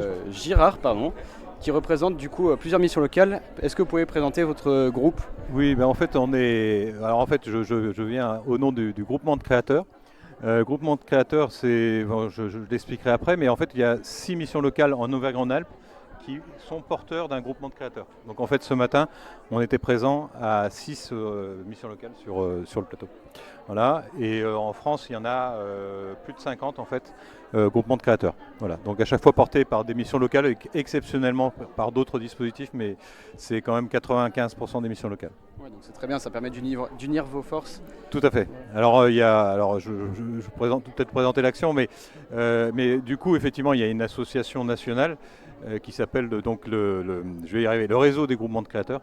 Et donc le réseau des groupements de créateurs justement anime et développe cette action auprès de tous ceux qui sont adhérents et qui portent un groupement de créateurs. D'accord. Et pourquoi vous avez créé ce groupement? Dans quelle idée? Alors le groupement de créateurs, en fait, c'est le nom de la démarche. Et c'est une démarche qui permet à des jeunes de passer du rêve à la réalité. Ou en tout cas de partir de son rêve et de chercher d'aller jusqu'au bout de son rêve.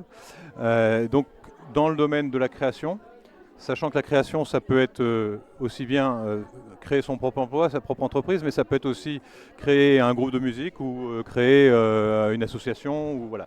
Donc c'est quelque chose qui va amener à l'émergence de projets. Alors pourquoi? Je pense que, alors je ne peux pas répondre au nom des 6 qui participent, mais en tout cas chez moi c'est très clair, c'était la mobilisation des jeunes. C'est parce qu'en fait on voit un gros problème arriver à avoir des jeunes qui se mobilisent, qui vont chercher, qui ont envie de faire quelque chose et qui vont jusqu'au bout. Et en fait grâce à cette méthodologie, à cet accompagnement, donc je vais un petit peu parler peut-être, mais justement on arrive effectivement à permettre à des jeunes d'aller jusqu'au bout de leurs rêves, d'avancer et voilà. Est-ce que vous pouvez présenter brièvement les 6 missions locales? Alors les présenter, non, je ne les connais pas plus que ça, parce qu'en fait c'est 4 missions locales d'Ardèche, il n'y en a que 4, elles sont toutes les 4 groupements de créateurs. Donc là, comme ça, toute l'Ardèche. Et puis, donc la mission locale de Lyon, c'est une grosse mission locale qui couvre toute la commune de Lyon. Et puis moi, ma mission locale Plateau Nord-Val de Saône, c'est juste au nord de l'agglomération lyonnaise. Okay. Voilà. Et du coup, vous présentez, donc ces 6 missions locales présentent la même innovation Alors c'est pas innovation commune c'est une innovation d'une certaine façon, puisqu'en fait c'est quelque chose qui se remet toujours en question et qui avance dans la démarche, dans la pédagogie, etc. Mais en fait c'est quelque chose qui a été inventé entre guillemets par un directeur d'une mission locale qui s'appelle Didier Dugas, qui était donc je vais y arriver, bon je retrouve plus le nom de sa mission locale, mais ça va revenir, mais presque en région parisienne. Ouais. Et en fait il avait eu cette intuition il y a 25 ans, en se disant mais j'ai des jeunes là, j'ai plein de choses à leur proposer, des ateliers, des choses et autres. Puis le jour J, déjà j'avais 10 places, j'en ai que 6 qui sont prises, et puis il y en a encore 2 qui sont pas venus, et puis voilà. Et il se disait mais c'est quand même dommage parce qu'on a une richesse à leur donner, puis ils viennent pas la prendre. Et en fait, il s'est dit il faut qu'on se remette en question, il faut qu'on réfléchisse sur comment faire en sorte qu'ils puissent se mobiliser. Et c'est comme ça qu'est né en fait le groupement de créateurs. C'est-à-dire c'est parti de ce principe-là. Et en fait, le groupement de créateurs, c'est une adaptation en fait de la méthodologie de projet. Et ce qui est très intéressant dans cette démarche, c'est qu'en fait on va déjà la première étape, c'est une écoute inconditionnelle. C'est-à-dire qu'en fait, le jeune vient et il dit « j'ai eu envie de ». Mais vraiment envie. C'est-à-dire que c'est pas réaliste, c'est pas tout ce qu'on veut. Mais il a envie de faire ça. Okay. Et donc on part là-dessus et on lui dit pas « ah écoute, limite tes grandes envies, etc. Vas-y, non. On lui dit « ah oui, très intéressant. Et pourquoi ?» Je vais prendre un exemple tout simple. Vous avez un jeune qui arrive, il a 17 ans et demi, il est face à la personne et il lui dit « ah moi ce que je veux c'est créer ma chaîne de pizzeria ». Alors normalement, habituellement, on a plutôt tendance à dire oui, mais enfin attends, chaîne de pizzeria, déjà une, et puis bon, est-ce que le métier t'intéresse, etc. Et puis, puis finalement, on va dire tu vas faire une PMSMP, puis tu reviendras après. Bon, non, là, on le prend au sérieux parce que c'est vraiment ce qu'il a envie. Voilà. On le prend au sérieux et on va lui dire ah oui, et pourquoi? C'est vachement intéressant, c'est ambitieux, pourquoi? Et en fait, on va l'amener par un raisonnement, en fait, et c'est toute la démarche du groupement de créateurs, la pédagogie qui est derrière. Un système qui j'allais dire, c'est la poule aux œufs d'or, qui permet de vraiment de faire avancer des jeunes et qui joue un rôle, y compris en termes de santé mentale. Moi, je trouve que c'est très important de bien voir que en fait, les jeunes aujourd'hui souffrent beaucoup et un accompagnement type mission locale, accompagnement global, alors groupement de créateurs encore plus. C'est que finalement, parce que vous voyez, par exemple, groupement de créateurs, c'est vraiment d'amener le jeune à être capable de décider par lui-même. S'il y a pas, en termes de santé mentale, il n'y a pas mieux. C'est pouvoir construire son avenir plutôt que le subir. Voilà. Et puis avec motivation. Ah oui, alors c'est sûr que ça, c'est ce qui est très intéressant dans la démarche groupement de créateurs, pour revenir au groupement de créateurs, c'est que le groupement de créateurs, les jeunes sont hyper mobilisés à chaque fois dans ce truc-là. Mais ceux qui ont le rôle d'animateur sont passionnés, sont complètement embringués là-dedans, ils ont des étoiles dans les yeux à chaque fois parce que c'est génial de voir un jeune s'épanouir, pouvoir s'éclater et aller jusqu'au bout. Et voilà, donc voilà. Vous avez beaucoup de réussite de jeunes de projet? Alors, ce qui est assez curieux, c'est que alors vous avez en fait à peu près 75% des jeunes qui ne vont pas à la création. Donc ils suivent l'accompagnement, ils ne vont pas à la création. Alors il y en a un pourcentage alors il y a 25% qui continuent, ce qui est déjà beaucoup, parce que là ils vont loin et on a le groupement de créateurs organise tous les ans un challenge en fait, donc où on permet et en fait il y a un jury, tout ça, donc on voit des projets assez extraordinaires. Donc ça c'est les 25% qui vont jusqu'au bout. Puis après il y en a 50% les chiffres je les connais jamais par cœur, mais il y a un nombre important qui vont à l'emploi salarié normal. Et puis une partie qui vont en formation. Mais ce qui veut dire que c'est peut-être aussi en vue de leur projet plus tard. Voilà. Mais par contre, la réussite, j'allais dire, c'est 100%. Je m'explique. Voilà, à part peut-être un ou deux qui décrochent.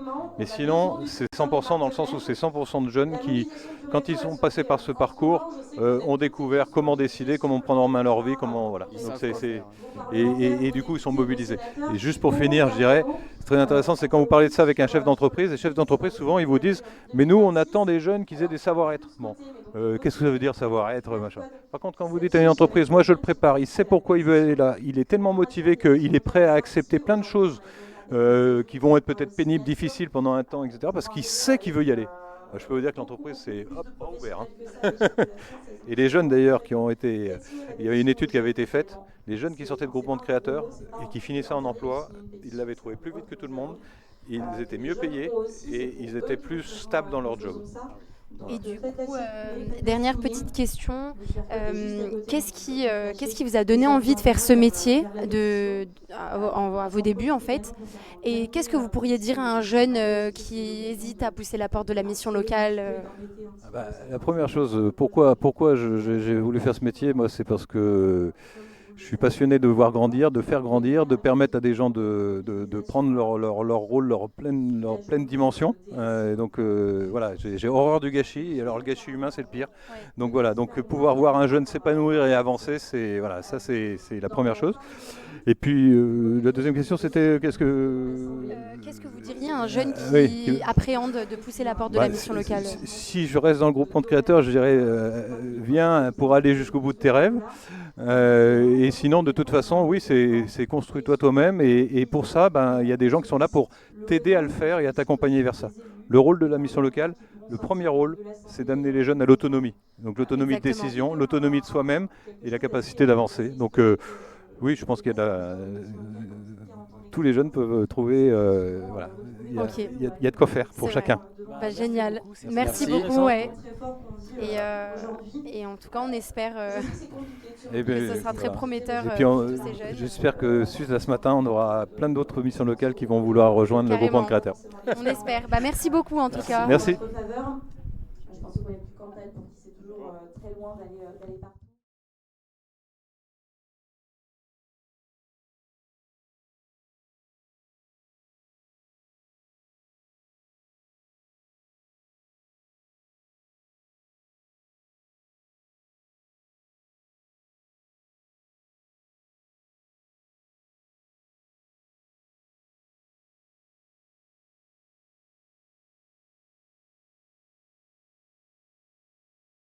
J'ai 27 ans. Je suis à la compagnie par la mission locale depuis quelques temps maintenant. Avec le RAID, j'ai pu faire un service civique et quelques stages et j'habite à Vienne. J'ai fait un stage à Messidor, à côté de Pont-Évêque. C'est pour les personnes en situation de handicap, pour essayer de trouver un endroit qui peuvent leur plaire dans un secteur dans lequel travailler. J'ai aussi fait un stage dans une crèche dernièrement à Lyon. Et j'ai fait un service civique à côté de Lyon, dans un collège-lycée où je faisais de l'animation, de l'aide aux devoirs. Oui, en effet, ils m'ont permis de confirmer mes choix, dans quel secteur du coup je préférais travailler. J'ai su que Messidor, ce n'était pas vraiment pour moi, mais que le travailler dans la petite enfance, en stage en crèche et mon service civique, j'ai pu confirmer ce choix-là. C'était principalement de l'observation, m'occuper un peu des enfants pour ce qui est des temps de repas, les occuper, les amuser avec des activités, en leur lisant des histoires, en leur chantant des chansons et participer avec eux à leurs jeux. Parce que après mon service civique, je faisais beaucoup de babysitting et mon service civique me montrait quel secteur sur lequel je voulais travailler de préférence, mais au moins avec mon stage, j'étais sûr de ne pas me tromper. Oui, ça s'était bien passé. Ça m'a permis de préciser un peu plus quel choix de métier je voulais faire plus tard, assistant maternel. Je suis en recherche de formation et j'ai éventuellement prochainement un entretien pour entrer dans une formation. Instructif. Cela m'a permis de voir quelles étaient les choses que je préférais travailler dans un futur métier, qu'est-ce que je préférais garder de travailler dans la petite enfance, qu'est-ce que je préférais garder ou ce que je préférais au contraire ne pas avoir à réessayer. Elle m'a aidé pour chercher d'éventuels lieux de stage. Elle m'a également aidé avec les dossiers à remplir.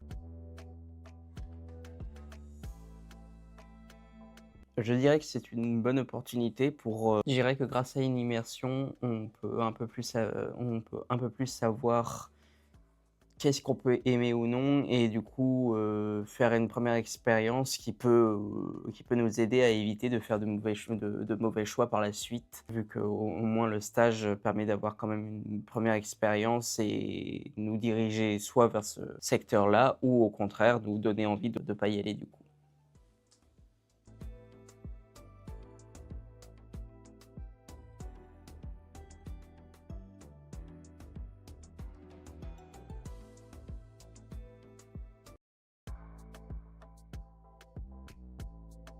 Bonjour, je m'appelle Antoine Côte, j'ai 27 ans. Je suis à la compagnie par la mission locale depuis quelques temps maintenant. Avec le RAID, j'ai pu faire un service civique et quelques stages et j'habite à Vienne. J'ai fait un stage à Messidor, à côté de Pont-Évêque, c'est pour les personnes en situation de handicap,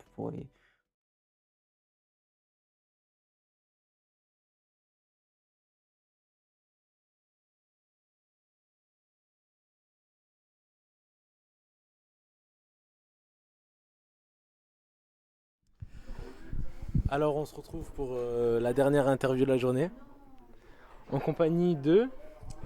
Bertrand Closier, Ok. je suis conseiller à la mission locale Nord-Ardèche. Ok, et de Joanie qui est en CS, je vais Bonjour. le laisser se présenter. Bonjour, Joanie Lefebvre, j'ai 21 ans et je suis à la mission locale Zéro Danienne en contrat d'engagement jeune. Ok, c'est un siège qui est assez particulier, tu peux... C'est ça. Un SEJ, un contrat d'engagement jeune, de base, c'est des ateliers et un suivi qui est fait pour le jeune, donc au niveau de la création de CV, de la remise en forme dans le monde du professionnel. Et donc moi j'ai demandé à, si possible, à avoir un SEJ aménagé média. Donc je suis avec le pôle média régional en tant que SEJ, donc je suis là pour me former, je suis là pour apprendre de la création de tenue, comment on crée des projets, comment on fait de la construction sur les réseaux sociaux. Okay. Merci Joanie. Merci. Pour revenir sur votre mission locale, pouvez-vous la présenter brièvement ? Alors la mission locale Nord-Ardèche, c'est une mission locale très rurale. On a un territoire extrêmement grand, 122 communes. Avec très peu d'habitants, donc il y a une faible densité, mais c'est un territoire de grande diversité en fait. La commune la plus basse en altitude, ça doit être Tournon-sur-Rhône, aux alentours de 400 mètres d'altitude, et puis on va monter à 1200 mètres d'altitude. Donc ce territoire est façonné par la diversité. Et donc c'est une mission locale qui intervient dans plein de zones différentes qui sont rurales, avec 2 pôles urbains, Annonay et Tournon-sur-Rhône. Okay. Concernant l'initiative, pouvez-vous la présenter s'il vous plaît ? Alors il s'agit du parcours AGI. C'est un dispositif qui est consécutif à un appel à projet du PRIT, plan régional d'insertion des travailleurs handicapés, et qui a été lancé par la DRETS. Voilà. Avec comme mot d'ordre l'innovation pour favoriser l'insertion socio-professionnelle des jeunes demandeurs d'emploi en situation de handicap. Voilà. Alors, la question qui me vient directement à l'esprit, c'est est-ce que vous travaillez avec Cap Emploi ? Parce que je sais que Cap Emploi font travailler des personnes en situation de handicap. Bien sûr, en fait cet appel à projet, il y a eu une réponse commune entre les 3 missions locales ardéchoises, donc Nord-Ardèche, Centre-Ardèche et Ardèche méridionale, plus Cap Emploi. Donc moi j'ai mené ce projet avec une collègue de Cap Emploi, ouais. Delphine Salette, okay. C'est son nom. Et ce projet a été fait pour 2024, 2025, est-ce qu'il va être reconduit en 2026 ? C'est le mystère des appels à projets. Il y a eu une nouvelle parution, il y a eu des candidatures. Alors moi je ne suis pas le mieux placé, je ne travaille pas à la direction de la mission locale. Mais oui, c'est possible, en tout cas il y a une envie, oui. Et c'est vous qui avez trouvé cet appel à projet ou on vous l'a un peu posé sur votre bureau En fait, au sein de la mission locale, c'est notre directeur, Patrice Mouret, du moment, puisqu'on est en train de changer de direction, qui a répondu à cet appel à projet. Et ensuite, il nous a présenté un peu le contenu du cahier des charges pendant une réunion d'équipe et nous a invités à nous manifester si nous souhaitions participer à ce projet, le mettre en œuvre. Donc c'est ce que j'ai fait. Okay. Et du coup, est-ce que vous avez observé des résultats positifs et concluants ? Alors il y a énormément de résultats positifs et concluants. Donc dans un premier temps, on va prendre un peu ce qui est un peu comptable. Donc il y a eu pas mal. Alors c'est un dispositif pour 8 jeunes sur 10 mois en intensif. On se rencontrait en collectif 2 à 3 fois par semaine. Aujourd'hui, sur les 8 jeunes, alors je n'ai pas les chiffres forcément là devant les yeux, mais il y a eu 2 retours à l'emploi durable, une entrée en alternance sur un niveau Bac+2, une reprise de soins. Je crois qu'on était à peu près 20 semaines de période d'immersion. Donc ça, c'est le côté un peu comptable. Sur le côté, on va dire, fondamental de nos métiers, donc l'accompagnement du jeune, il y a eu des résultats très positifs puisque nous nous sommes appuyés sur la pratique entrepreneuriale pour accompagner ces jeunes et on s'aperçoit qu'ils ont très bien intégré les outils de cette pratique puisque aujourd'hui on voit qu'ils sont très autonomes dans leur recherche d'emploi. Et du coup, ce dispositif, cet appel à projet nécessite quand même énormément de temps. Du coup, il y a des conseillers qui sont établis directement sur ce projet Ou Alors, c'est un peu... j'étais seul, puisque moi-même j'ai ces compétences à accompagner sur la pratique entrepreneuriale et la méthodologie de projet. Et j'ai également les compétences pour gérer tout ce qui est ingénierie de projet. Donc c'est moi qui ai tout mis en œuvre le programme. Après, on avait un budget de prestation qui nous a permis de faire appel, par exemple, à des artistes, comme une artiste peintre, une chorégraphe, et également on a tourné un court-métrage pendant ce dispositif. J'ai une petite question dans le chat qui me dit comment ils font pour mettre en place des ateliers sur le territoire, sachant qu'il y a des problématiques d'accès à la mobilité. Alors on a fait, une des premières choses qu'on fait quand on crée un dispositif comme ça pour un nombre de jeunes limité, donc là on parle de 8 jeunes, on réfléchit aux problématiques de la jeunesse sur le territoire et effectivement est venue la problématique de la mobilité. Donc c'était un parti pris, on a décidé de mener ce projet sur la ville d'Annonay, en proposant ce dispositif uniquement à des jeunes habitants aux alentours pour régler les problèmes de mobilité. Ok. Et si vous êtes amené à répondre à cet appel à projet, est-ce que vous répondrez différemment avec des innovations autres ? Eh bien, probablement, comme je l'ai dit, c'est un dispositif qui a duré assez longtemps et dans lequel la notion de groupe a été prépondérante. Moi, c'est vrai que j'aime bien quand les choses sont très planifiées, très cadrées. Et je me suis aperçu que la force de ce dispositif, c'était le groupe de jeunes. Donc je pense que probablement je laisserai plus le pas à ce groupe pour qu'il puisse s'exprimer et mener sa barque de sa manière. En fait, j'ai vu, on peut faire confiance, il n'y a pas de souci, les jeunes étaient motivés et je pense que je pourrais leur laisser encore plus la barre. Bah, merci. Là, on va passer maintenant à des questions un peu plus d'ordre personnel. C'est quoi qui vous a amené à travailler en mission locale pour aider les jeunes ? L'opportunité, en fait, moi je suis dans le domaine de l'insertion depuis près de 20 ans. J'ai travaillé sur ce qu'on appelle l'IAE, l'insertion par l'activité économique. J'ai travaillé avec du RSA, avec du demandeur d'emploi longue durée. Également, j'ai travaillé sur la création d'entreprises, sur la politique de la ville. Et là, j'ai eu l'opportunité de travailler en mission locale suite à un changement lié à un changement de vie personnelle. Donc j'ai déménagé, je suis arrivé sur un nouveau secteur, j'ai rencontré la mission locale qui m'a proposé un emploi. Donc ça a été une opportunité et que je ne regrette pas du tout. Et qu'est-ce que vous diriez à un jeune qui hésite à rentrer en mission locale ? Un petit conseil. Je lui dirais de venir en toute liberté, qu'il trouvera un endroit pour s'exprimer. J'ai envie de lui dire, il faut pousser la porte de la mission locale. Tu trouveras probablement ce que tu cherches et certainement bien plus que cela. Joanie, toi t'en penses quoi ? Pour l'opportunité de venir en mission locale, ça ? Bah, je pense que c'est une très bonne opportunité effectivement parce que ça vraiment permet aux jeunes d'avoir un suivi plutôt que d'être perdu et d'être lâché, de ne pas savoir ce qu'on a envie de faire dans sa vie. Donc moi en tant que contrat d'engagement jeune en tout cas je suis très heureux de faire ce que je fais là aujourd'hui. Ça me permet d'apprendre plein de choses, je travaille en équipe, je fais des constructions de projets, je dois donner des rendus dans des deadlines, des dates de rendus, etc. Donc franchement n'hésitez pas à venir à la mission locale. Pour si vous êtes perdu, si vous savez pas trop quoi faire, et c'est normal, on est jeune, encore tout le temps devant nous, même s'il faut pas non plus trop attendre hein, bien sûr, mais pour le monde du travail et pour s'épanouir personnellement, je trouve ça très important, donc venez à la mission locale. Je sais qu'à côté de la mission locale, tu as aussi un peu créé ta micro-entreprise qui ressemble un peu à tes missions qu'on fait à la mission locale. Est-ce que ça t'aide ? Et bah justement, c'est une très bonne opportunité parce que ça me permet d'en apprendre un peu plus, de pouvoir faire des plus gros projets parce que tout seul en autodidacte c'est quelque chose d'assez difficile et c'est entre guillemets aussi la mission locale qui m'a donné cette idée de faire mon micro-entreprise à côté. Okay. Merci Joanie. Pour conclure, on a une question assez importante à vous poser. J'écoute. Quel est votre film préféré ? Bonne question.